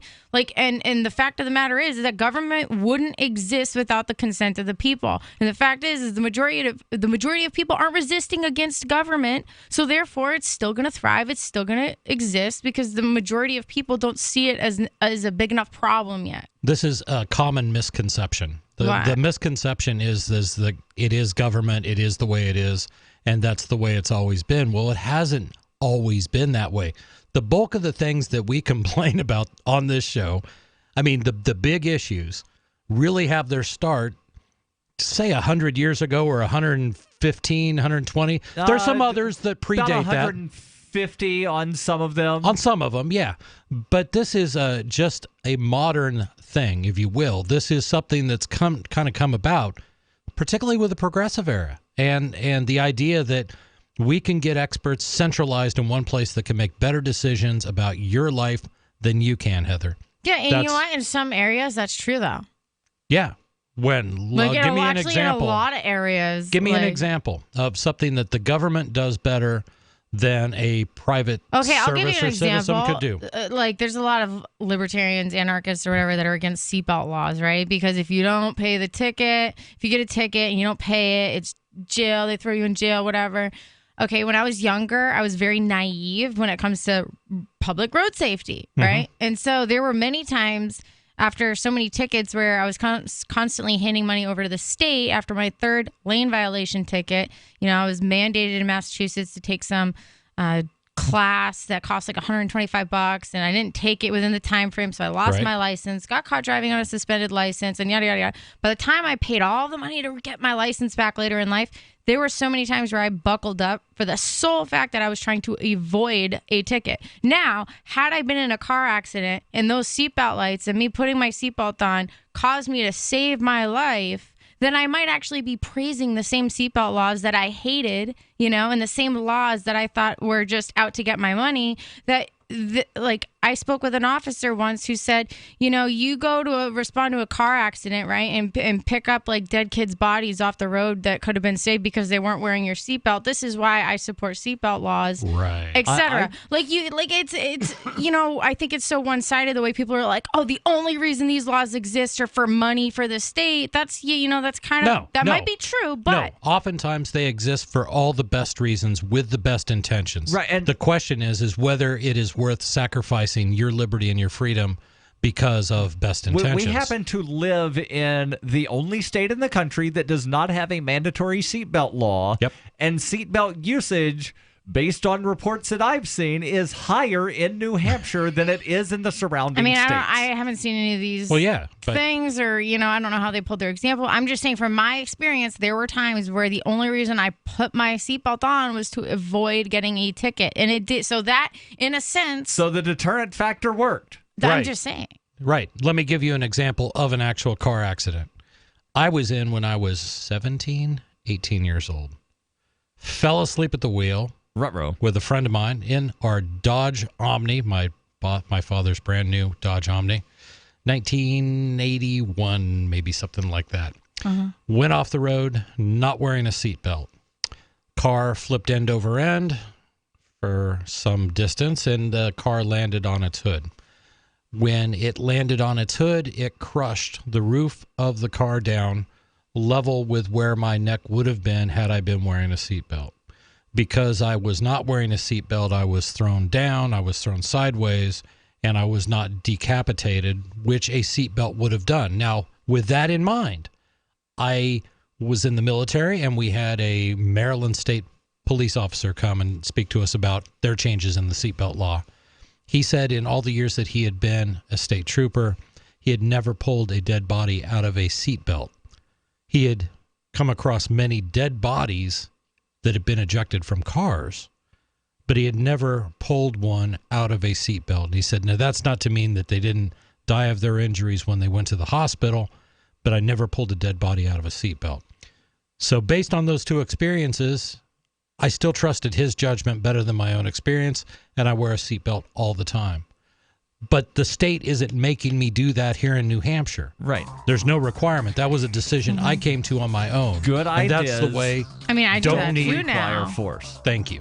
Your calls and thoughts welcome, whether it's on For some people, forcing people to do what you think is a good idea, or narking out your neighbors for running Airbnb. Your calls and thoughts welcome. 855-450-FREE. That's 855-450-3733.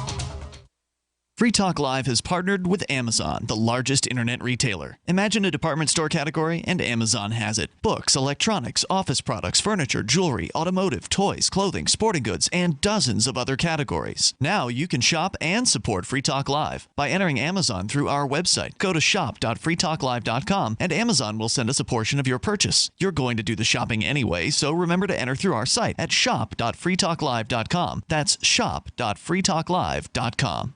You've said it yourself. We need a healthcare system that focuses on health, not sickness. Health insurance pays for treating sickness but gives you nothing for being healthy. There's a free market healthcare company that gives you freedom from health insurance. They give you a proactive health assessment daily, no charge 24-hour access to doctors. Check them out right now at healthexcellenceselect.com. Any kind of doctor, traditional, integrative, chiropractic, acupuncture, and massage. You'll love the service and price. healthexcellenceselect.com. healthexcellenceselect.com. Join me, George Norrie, in Joshua Tree, California, May 19th through the 22nd for the Contact in the Desert UFO Conference, a weekend of in-depth exploration into ancient aliens, human origins, crop circles, UFO sightings, and new evidence of ongoing contact. The conference will feature panels, lectures, films, workshops, and field work with leading experts including me, Dr. Stephen Greer, Giorgio Tsoukalos, David Wilcock, Corey Good, Graham Hancock, Linda Moulton Howe, Jim Mars, Michael Tellinger, Eric Von Daniken, Doc Wallach, and many, many more of the biggest names in ufology. Joshua Tree Retreat Center offers the perfect place for sightings through the clear desert sky. Last year, hundreds saw several real craft up there, as we reported on Coast to Coast. Tickets to Contact in the Desert are available at contactinthedesert.com. That's contactinthedesert.com, or by calling 323-721-1743. That's 323-721-1743. I've been told no in many different ways. I give you an order and you're going to obey it. George, you can go this way. You can't do that and you have to leave here. You cannot bring signs into the rally. Walk with me. Well, I'm comfortable here, actually. Whoa, hey, Who do you think you are? Excuse me. There is no video and audio allowed in this office. No, I have work today. You ain't gonna make it. Wait a minute. Really forget the road. Hey! Oh my God! Unbelievable! Why are you running from me? Because you scared me. What am I being detained for? You're being served. What is this? You're being served. What is this? Bureaucrats have a funny way of telling people no. That's the sound of the men working on the chain. Derek J's Victimless Crime Spree. Watch it for free and order the Director's Cut DVD at victimlesscrimespree.com. There are lots of ways to listen to Free Talk Live. Our podcast has been around since podcasts began, and now the FTL feed is loaded with content besides our full show archives. Did you know that we make it easy for you to customize your podcast subscriptions? We have different feeds, one that includes only our full shows, one with just the Daily Digest, and one with just the Edgington Post. You decide what you listen to. It's quick and easy to customize your feeds at feeds.freetalklive.com. That's feeds.freetalklive.com. This Your Family Today tip is brought to you by Boost Kid Essentials Nutritionally Complete Drink, providing your picky eater with essential nutrition and great taste in one drink. Visit us at kidessentials.com. To make sure your kids eat healthy, follow the 5-a-day plan. Serve 3 servings of vegetables and 2 servings of fruit daily. Remember, a serving could just mean a piece of fruit or a half cup of veggies. If your kids are picky eaters, ask a nutritionist about other sources. For more tips like these, visit us at parenthood.com/yourfamilytoday. If you enjoy LRN.FM, please contribute to your favorite shows via their websites and become an amplifier at amp.lrn.fm. That's amp.lrn.fm.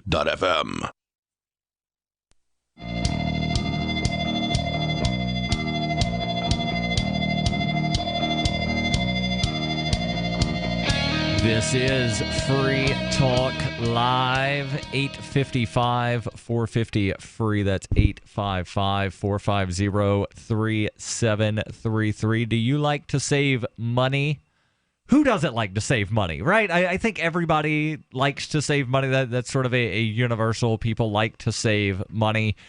What if I told you that you could save up to 25% or possibly a little more on things that you were going to buy anyway from Amazon? You would say, tell me how to do that, right? Most likely, yes. Go to saveatpurse.com. That's saveatpurse.com. And then you fund your account there at saveatpurse.com with Bitcoin or other cryptocurrencies.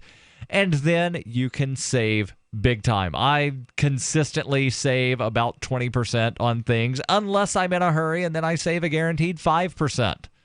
And if you want those larger savings, put things in an Amazon wish list, import the wish list into the account that you create there at saveatpurse.com.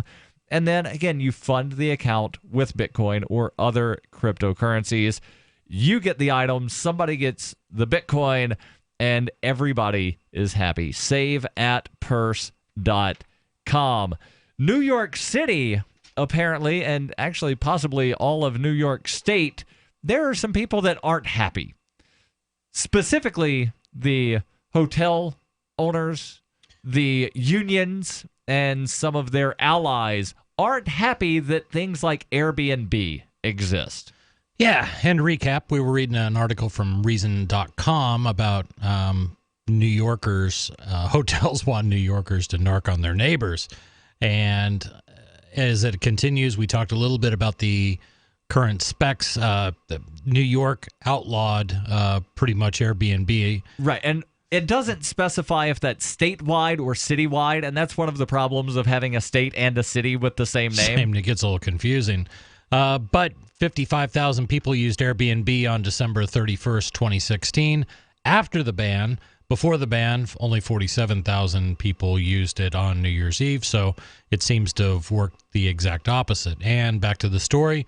What's the hotel industry to do? The answer, it seems, is to encourage New Yorkers to narc on their neighbors. Share Better, a nonprofit funded by the Hotel Trades Council and the American Hotel and Lodging Association, has created a hotline to allow New Yorkers to report illegal home sharing to the proper authorities.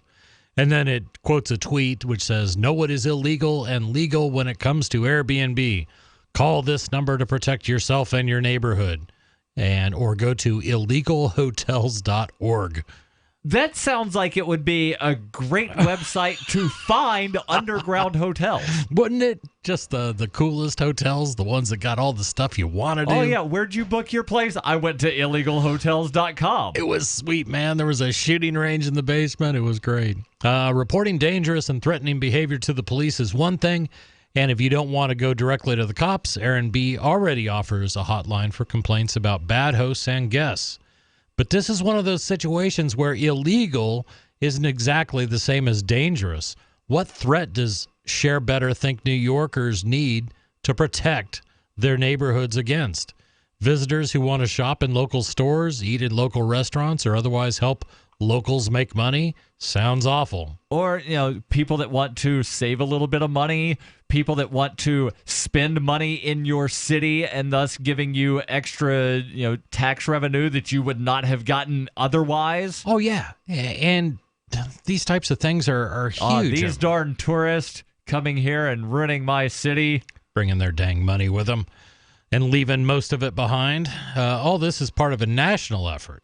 Last year, the American Hotel and Lodging Association outlined plans to, quote, actively coordinate with state and local hotel associations along with affordable housing, neighborhood and tenant groups, consumer groups, labor, and others, unquote, to create a narrative that room sharing is wrecking neighborhoods and hurting average Americans. And the article, you skipped a sentence that says apparently Share Better was running ads in D.C. featuring a woman claiming to have, quote, watched tourists using Airbnb ruin her neighborhood.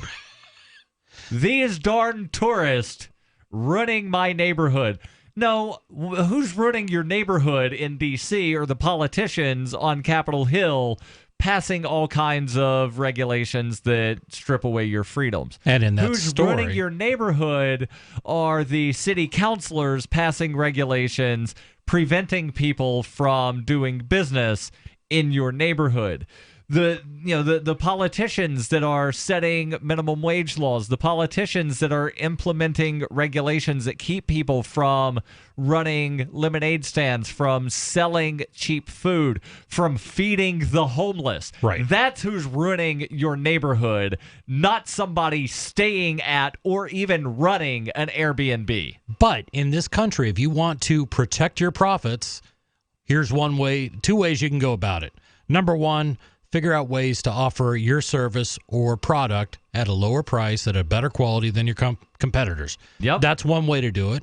The other way is to take that money you would have invested in your product, throw it at a bunch of politicians, and get them to enact legislation that, in essence, puts your competition out of business or makes the barrier so high for entry into your industry that no one except the people that are already there can afford to do it.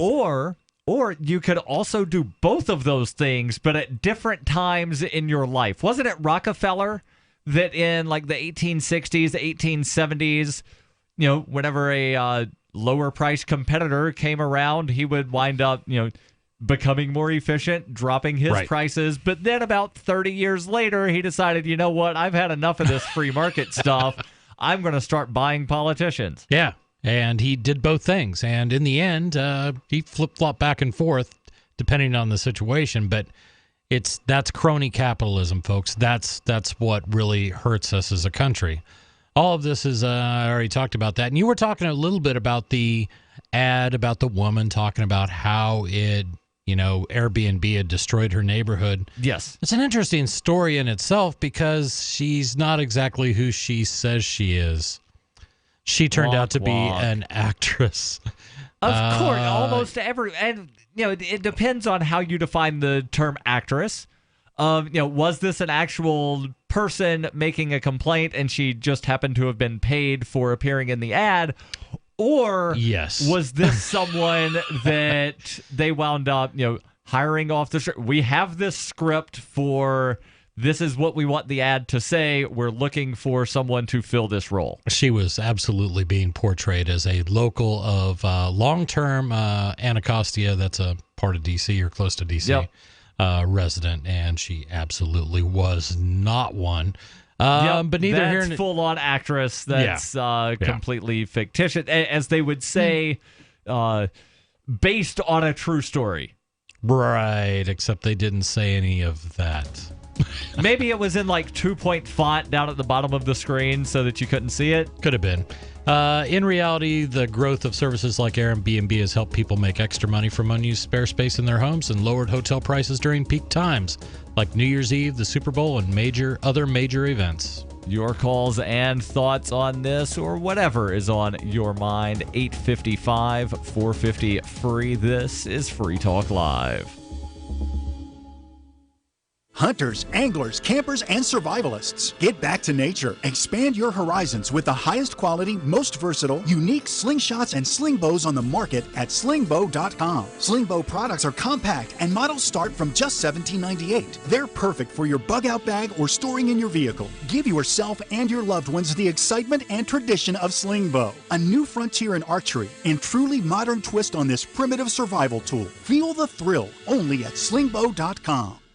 Are you looking to become more self-sufficient? Then you need to have your own energy source. The Solark EMP hardened generator is automatic, maintenance-free, and reduces your monthly electric bill. You can also take it off-grid when you go camping. Contact PortableSolarLLC.com or call for details at 972-575-8875 today. Portable Solar LLC gives you everything you need to start using solar energy in less than 1 hour. Solark EMP hardened solar generator energy insurance for your family or business. Call Portable Solar LLC today. Free Press Publications is an independent, alternative media and publishing company founded in June 2009 with the mission of ensuring a free press for the freedom movement and is committed to spreading the message of peace, freedom, love, and liberty.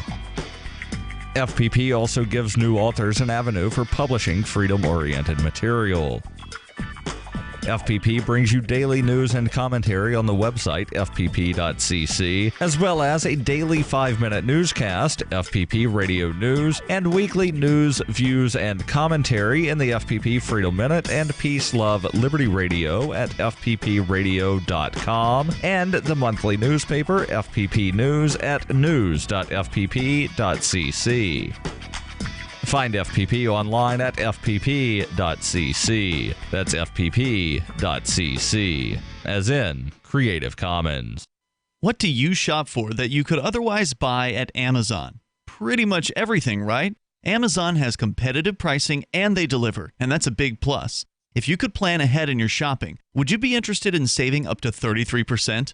There's a catch. You have to do your shopping in Bitcoin. But imagine those savings. It's like a huge raise. All you have to do is go to saveitpurse.com, We've saved thousands, and you can too.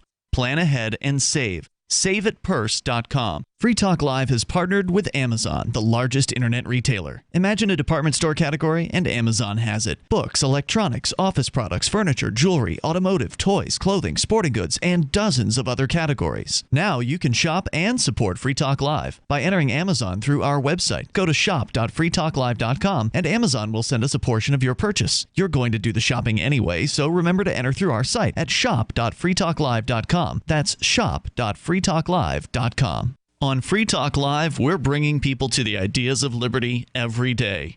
From wrestling superstars like Glenn Jacobs. You guys really are having an impact, I believe. Like I said, a lot of where I am now is due to listening to Free Talk Live. You changed my mind on some very important issues years ago. To random people tuning in on the radio.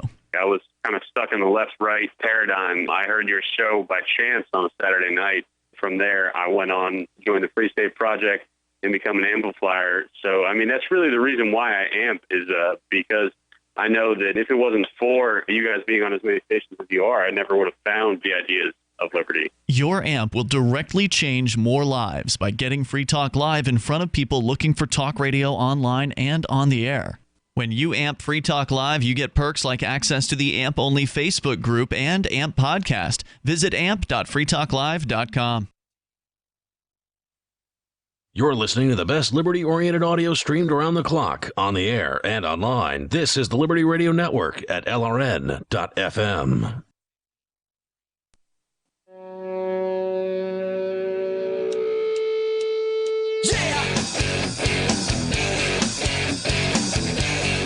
This is Free Talk Live, 855 450 free. That's 855-450-3733. In studio, it's Daryl. And Heather. And Chris. And I know that in the past we've talked about echo chambers, but it's something that, it deserves being brought up again because, it's something that I think a lot of people may not realize that they're in an echo chamber. Other people may realize that they're in it and enjoy it. And I've seen things, especially since the election back in November, where people have done charts showing that, these echo chambers actually exist. There's 2 or 3 different Facebooks, if you will. There's the, sort of Facebook that the ultra-conservatives, what they label as ultra-conservatives have. There's the Facebook that the, hardcore leftists have. There's the Facebook that libertarians have. And there's these distinct sorts of things. And you can see the little thin lines of this blob that shares amongst itself. Yeah. And every now and then something goes to one of the other little blobs. And for those that don't know, an echo chamber is on social media where you have a whole bunch of friends that all share similar beliefs as you. So they tend to validate your opinions and you tend to validate theirs. So it echoes the same belief system. Right. And the same stories get shared over and over and over in amongst these little groups. And Chris, I know that, you might sort of cross over a little bit more than others. Wow. What are you calling me? Are you calling me a progressive or a conservative? So you're calling him a nomad. I think that's a good thing when it comes to views. No, I take a real concerted effort to insert myself into groups of people that do not believe exactly the way I believe. That's good. So I want to involve myself with progressives and conservatives But yeah, please continue. This is interesting. Okay, so this story, it starts off by saying, not so long ago, many of us were celebrating social media's power to topple oppressive leaders. Those days are over. Today, it's far more common to read about how social media echo chambers are destroying democracy. So when I just have to ask this question, Chris, maybe you know the answer to this. When was social media ever being, come into existence? Claimed to that, it allows us to topple oppressive leaders? The claim has always been there, I think, as long as there has ever been social media. I remember the Arab Spring, because that's people a good use example. Twitter for the Arab Spring. Right. But that's about it. I do remember like the Muslim Brotherhood controversy. All like that was during the Arab Spring. Yeah, and all of the there's the. And Either way. other than that, I don't remember ever hearing that social media is being used to topple leaders, and I don't know if you can necessarily call. Okay, well, Twitter let's get in. It kind of gets social into it a media. little bit. Yeah, Okay, let's listen. Barack Obama highlighted the dangers of filter bubbles in his farewell speech. Harvard law professor Cass Sunstein has written a whole book on the topic. It opens with the line, "In a well-functioning democracy, people do not live in echo chambers or information cocoons." The argument against echo chambers is clear. A combination of algorithms and personal choices allow us to focus on content that confirms our beliefs. On social media, we huddle with those most like us, using our Twitter and Facebook feeds to preach to the converted. So I'm not sure I necessarily want a quote-unquote well-functioning democracy that this Harvard law professor is talking about. Because what a well-functioning democracy is the plurality on a given day that dictate to the majority what they can or cannot do over the next period of years. I think the intent behind what he said is having people have a free flow of exchange of information and ideas and being open-minded, as opposed to limiting our knowledge and intellectual discussions to those that are already converted in the sense that they think the way we do. I think that's where he was going when he made that comment. Right, and I fully support the free flow of ideas and information. But I don't support a well-functioning democracy because, again, that bases the thing of my rights are dependent upon other people. Right. Thank you for expressing that, Daryl. No, but it's an important distinction, and we toss the phrase democracy out a lot in our society, and it's really not one of those things that most people would actually want. Right, and most people don't actually think about what democracy is. Right, but go ahead. Okay. So this says it's true that echo chambers can obstruct the flow of information, and that's a problem. But those echo chambers can also be a formidable tool for political resistance. Where else do you have such immediate access to hundreds, thousands, or even millions of people that agree with you? The key is to use social media for mobilization, not persuasion. Internet descendants in authoritarian countries have long understood this. In countries that restrict freedom of assembly, descendants find each other on the internet. In China and Russia, the opposition uses social media to organize among themselves, not to convince the other side. I don't waste my time arguing with leftists on the internet, a Chinese activist once told me, and you can hear similar sentiments in the United States. A Black Lives Matter activist told me that social media was for fostering black solidarity, not for changing white people's opinions. Solidarity is essential for political action. You probably won't attend a protest, for example, if nobody else is going to be there. In your echo chamber, at least, you know you are not alone. That knowledge is not enough for real political change, but it's a start. After the presidential election, large groups of people clustered on the internet looking for somewhere to direct their energy. Social media can point those people toward a specific set of actions. It's interesting. And this, I hate to say this again, it reminds me of a book I just read. Everything reminds you of a book you just read? It does, because What's the book? I like reading books. This one's called The Three Languages of Politics, and it's by Arnold Kling, who is with the Cato Institute. And kind of his contention is, and I think this is, I think he's kind of onto something, is basically there are three primary groups of political thought in our country. And this is his assertion, not mine, but he basically says there is the conservative group, the progressive group, and the libertarian group.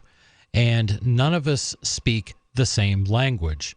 That's why we can't communicate ideas, or we just shut things down because they don't speak the same. So, for example, in his book, he claims that progressives are very much in the oppressed versus oppressor. In other words, somebody's making a lot of money. Here's the 1%. Here's the 99%. Everything and their speech is sort of couched in that oppressed oppressor. Right. And they play victim. Right. Going on with the, speaking different languages, it's also kind of why a lot of times people will talk past one another. Right. to where, they don't necessarily want to understand what the other person is saying. Right. They just want to keep making their point, and the other party wants to make their point, and nobody is understanding what anybody is saying because they're talking past one another. They're listening so that they can respond. They're not listening Right. so that they can learn. So an example of conservative language is more of a civilization versus anarchy and, just and protecting culture is another. Right. But yeah, like think primitive culture versus civilized culture. Yep. We've got to protect the institutes that we've developed in Western civilization, and they're sort of sacrosanct in that. In libertarian thought, we speak very much about liberty versus tyranny. Yes. And the book's kind of good in that it goes through and it gives some examples of this, 3 different groups of people talking about the same subject, but how each one describes that. And the reason I think this is valuable is if we can learn how to talk to progressives or conservatives as libertarians, we stand a better chance of being able to help them understand where we're coming from and we understand where they're coming from. And you posted about this book in the AMP-only Facebook group that you can join. If you're an amplifier, go to amp.freetalklive.com to learn more about that. More on Echo Chambers, plus your calls and thoughts, 855-450-FREE. This is Free Talk Live. For P150, P150GA, P150NY, P150OK, P150TN, C250A, C250E, C250Q. Not available in all states. If New York or Colorado, call for a similar offer. What's the scariest thing about going to the dentist? Opening your mouth or opening your wallet? Because just a simple cleaning can cost $100, and things like root canals can cost you hundreds more. If you don't have dental insurance to help, call Physicians Mutual Insurance Company, 1-800-972-1059. This isn't a discount plan or preventive-only coverage. This is real dental insurance that helps pay for checkups right away. So you can call today and get your teeth cleaned tomorrow. Plus, it helps cover the more expensive procedures you might need down the road. Fillings, crowns, bridges, even costly dentures. There's no deductible and no annual maximum. Your acceptance is guaranteed for one of these insurance policies, even if you're retired. There are no networks, so you can choose any dentist you'd like. Call now for a free information kit with all the details. 1-800-972-1059. That's 1-800-972-1059. 1-800-972-1059. Hi, this is Ron Paul, former congressman and Republican presidential candidate. I love these summer months because this is when I get to enjoy the fresh fruits and vegetables that are being harvested on small farms and in our backyards. We all look forward to garden tomatoes and corn on the cob. Don't you wish there was a better way to preserve their true tastes and flavors? I'm here to tell you that there is a better way. It's by using the amazing home freeze dryer from Harvest Right. I have a Harvest Right freeze dryer and use it to preserve the foods I love. Strawberries, apples, and even lasagna and ice cream can stay fresh for 25 years. And the best part of my freeze drying is my family and I have a supply of long-lasting food on hand. So no matter what may come, we feel better prepared. We love our freeze dryer. To learn more, go to harvestright.com or call 800-923-9591. That's harvestright.com or 800-923-9591. Money, power, and respect are all yours at CreditSuccessSecretsRevealed.com. Be seen as an industry leader. You can do it. The last application you filled out when it was time to hit submit, did your nerves spike? You didn't get the approval you seek, but there's a better way. We teach you exactly what to place into the right systems the right way the first time so you get approved. Get up to $100,000 in instant business credit. Many people will get cash on the spot. Use those two tools in your new corporate credit engine so you can walk into the bank and get your project funded today. It's all about today at CreditSuccessSecretsRevealed.com. Credit Success Secrets Revealed is explosive and ignites instant results. Dial 1-800-707-8719. That's 1-800-707-8719. 1-800-707-8719. Or just go to CreditSuccessSecretsRevealed.com. The 3 most important things you can do for Free Talk Live are 1. Share 1 episode a week on Facebook or in some other social networking site. 2. Buy the things you buy online through shop.freetalklive.com. 3. Give $5 a month to the AMP program. It's my firm belief that Free Talk Live's AMP program is the best use of your charitable dollar among liberty-oriented organizations. Support all the organizations you love. But make sure you give $5 a month to AMP at amp.freetalklive.com.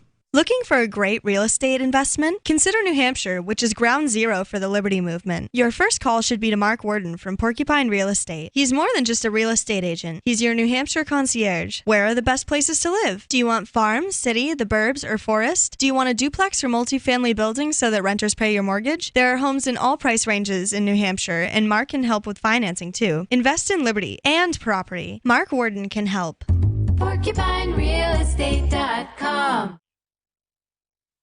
While our satellite channel is free to listen to, it's not free for us. You can help us cover our satellite costs with the chip in on the right side of the page at lrn.fm.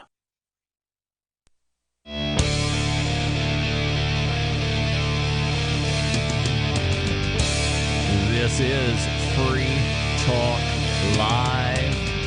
Possibly time for you and your thoughts if you call in now. 855-450-FREE. That's 855-450-3733. In studio, it's Daryl. And Heather. And Chris. And have you ever wanted to start your own website or blog, but you've not been able to put that idea into action? Well, you're in luck because HostGator, one of the top hosting companies out there, is offering a special deal to Free Talk Live listeners. Go to HostGator.com/FTL and you can get up to 50% off their regular prices. Hosting your own website or blog can be intimidating, but HostGator makes it easy. HostGator offers a simple one-click easy installation for WordPress, and they have 24/7 over-the-phone or live chat tech support and a very intuitive and user-friendly control panel that puts the power of creation and the simplicity of use into the hands of you, the customer. HostGator has a 99.99% uptime rating, so you don't have to worry about outages. To get that special offer of up to 50% off for Free Talk Live listeners, visit HostGator.com/FTL. We're talking about echo chambers. Yes. And article comes from the Washington Post, and they're saying that sometimes an echo chamber might not necessarily always be bad because it allows you to mobilize with like-minded people. Yeah. So it actually goes in to give some examples. It says, President Trump has skillfully used social media to galvanize his supporters, but the resistance is using the same tool to fight back. Social media helped drive people to the Women's March over inauguration weekend, and it also directed Americans to airports across the country to protest Trump's executive order on immigration and refugees. A #DeleteUber campaign, which protested the company's lack of solidarity with airport protesters, spurred more than 200,000 people to delete their accounts. Uber chief executive Travis Kalanick subsequently quit Trump's Economic Advisory Council. Grab your wallet. Let's talk about the delete Uber thing real quick. That protest that they mentioned where in, I believe it was New York City, a bunch of taxis said, we're not going because, the immigration and refugee ban, they didn't go for 1 hour. And Uber said, you know what? We'll take that business. And that got some people upset. Yes. It was a 1 hour protest. Right. So it wasn't, like a concerted, we're never doing business at the airport again. And Uber said, we will. It was a 1 hour protest. Yeah. So a Grab Your Wallet campaign urged people to boycott products with ties to the Trump family, and it may have contributed to Nordstrom's decision to drop the Ivanka Trump clothing line. I didn't even know Ivanka Trump had a clothing line until it made news. Exactly. And Nordstrom's is dropping. So Democrats, and this is what I find interesting, it says Democrats have also been using social media to influence Congress. 21st century technology is surprisingly effective for getting people to pick up a telephone and flood congressional offices with calls. Social media campaigns are also useful for ginning up donations, helping to raise serious money for the American Civil Liberties Union and other organizations. Fine, some will argue, but so what? We already know that social media is good for low-cost, short-term actions, but today's echo chambers can fan the kind of energy needed to achieve broader strategic goals. Owen Ellickson, a comedy writer whose Twitter following soared after he began parodying Trump, turned his feed into a kind of progressive hub. If you can use social media to psych up your team, that can have big real-world consequences, he said. An organization called Swing Left, this is what I thought was interesting, intends to prove that point. Swing Left's goal is to help Democrats win back the House in 2018. You type in your zip code on their website to find the swing district closest to you, and then you can sign up to learn how to help. Social media helps Swing Left quickly build a base. By January 22nd, the New Yorker reported 100,000 people had signed up for Swing Left updates, a number that has surged since. Immediately after the House vote on a bill to replace Obamacare, tens of thousands of grassroots donors contributed more than $2 million to support the Democrats running against the Republicans who supported the repeal. David Klatt, social media director for Swing Left, told me that the organization doesn't use its Twitter feed to try to win over Republicans. The first step is mobilizing people who want to see Democrats elected in swing districts. As he puts it, left is in the name. Right, and, as with any kind of advertising, it doesn't make sense to spend money advertising to people that are never going to buy your product. Right. Yeah, that's true, too. So, a company selling high-end cars, they're not going to advertise in the ghetto. Right. Because it makes absolutely no sense. If your, objective here is to get people to support Democratic candidates running for U.S. Congress, you're not going to advertise in a pro-gun group and a group advocating for lower taxation. You're going to advertise to people that support things that, generally would be seen as Democratic policies. Hey, I got a great deal on a block of time on the Glenn Beck Show. Huh? There's only a couple more paragraphs. Yeah, you're not going to wind up advertising there of course it's not your because base. You're not going to get it. So finish out this article real quick here. It says, nobody likes the idea of echo chambers. They amplify fake news. They serve as breeding grounds for terrorists and white supremacists.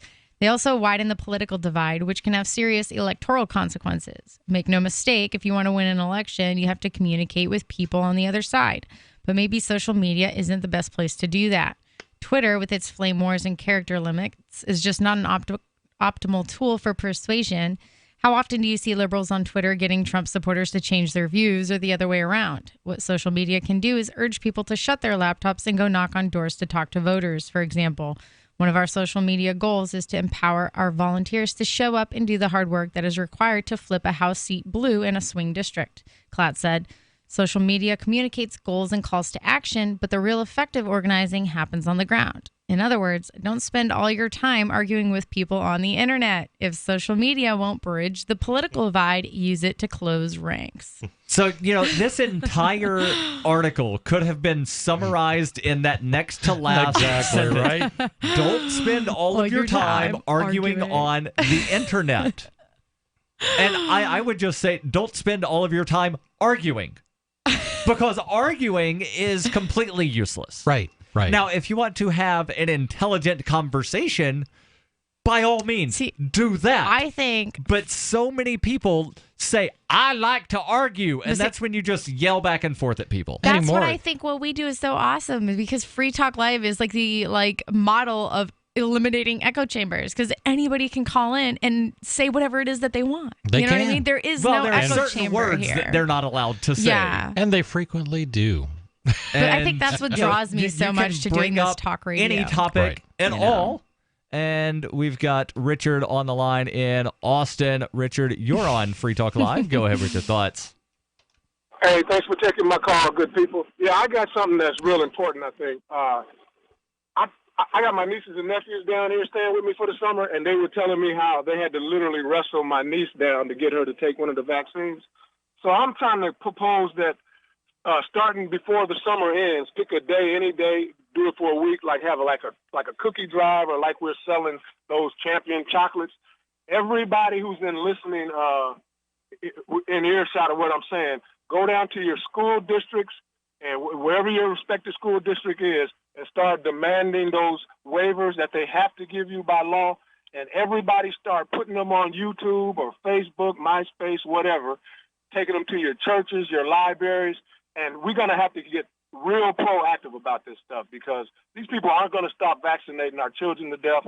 My mother almost died earlier this winter from a flu vaccination they gave her when she went into the hospital. So we have to just start taking over and getting real proactive. And the best way to do it, I think, is that everybody start getting copies, making copies of these so-called waivers. Well, and your mileage may vary depending on what state you live in, because not all states allow people to opt out of a vaccine for philosophical Rhode reasons. Island actually has, I believe, mandated vaccines. Yeah. Every state has mandates, and certain states allow for a philosophical opt-out. Religious exemption. Most allow for religious, and then I believe all allow for medical, which would mean you have to convince your doctor that there's a legitimate medical reason not to get a vaccine. Richard, I wish there was more time to continue this conversation. We've got less than a minute left.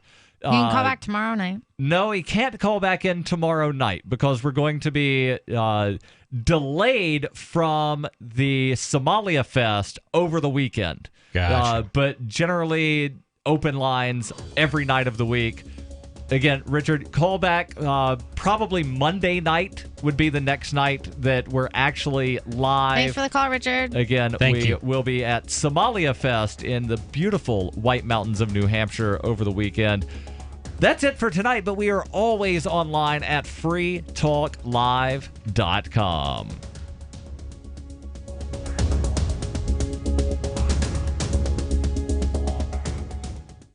Understanding your credit score is the first step towards managing and improving it. This is Charlie Sundstrom with your Van Dyke Mortgage Minute.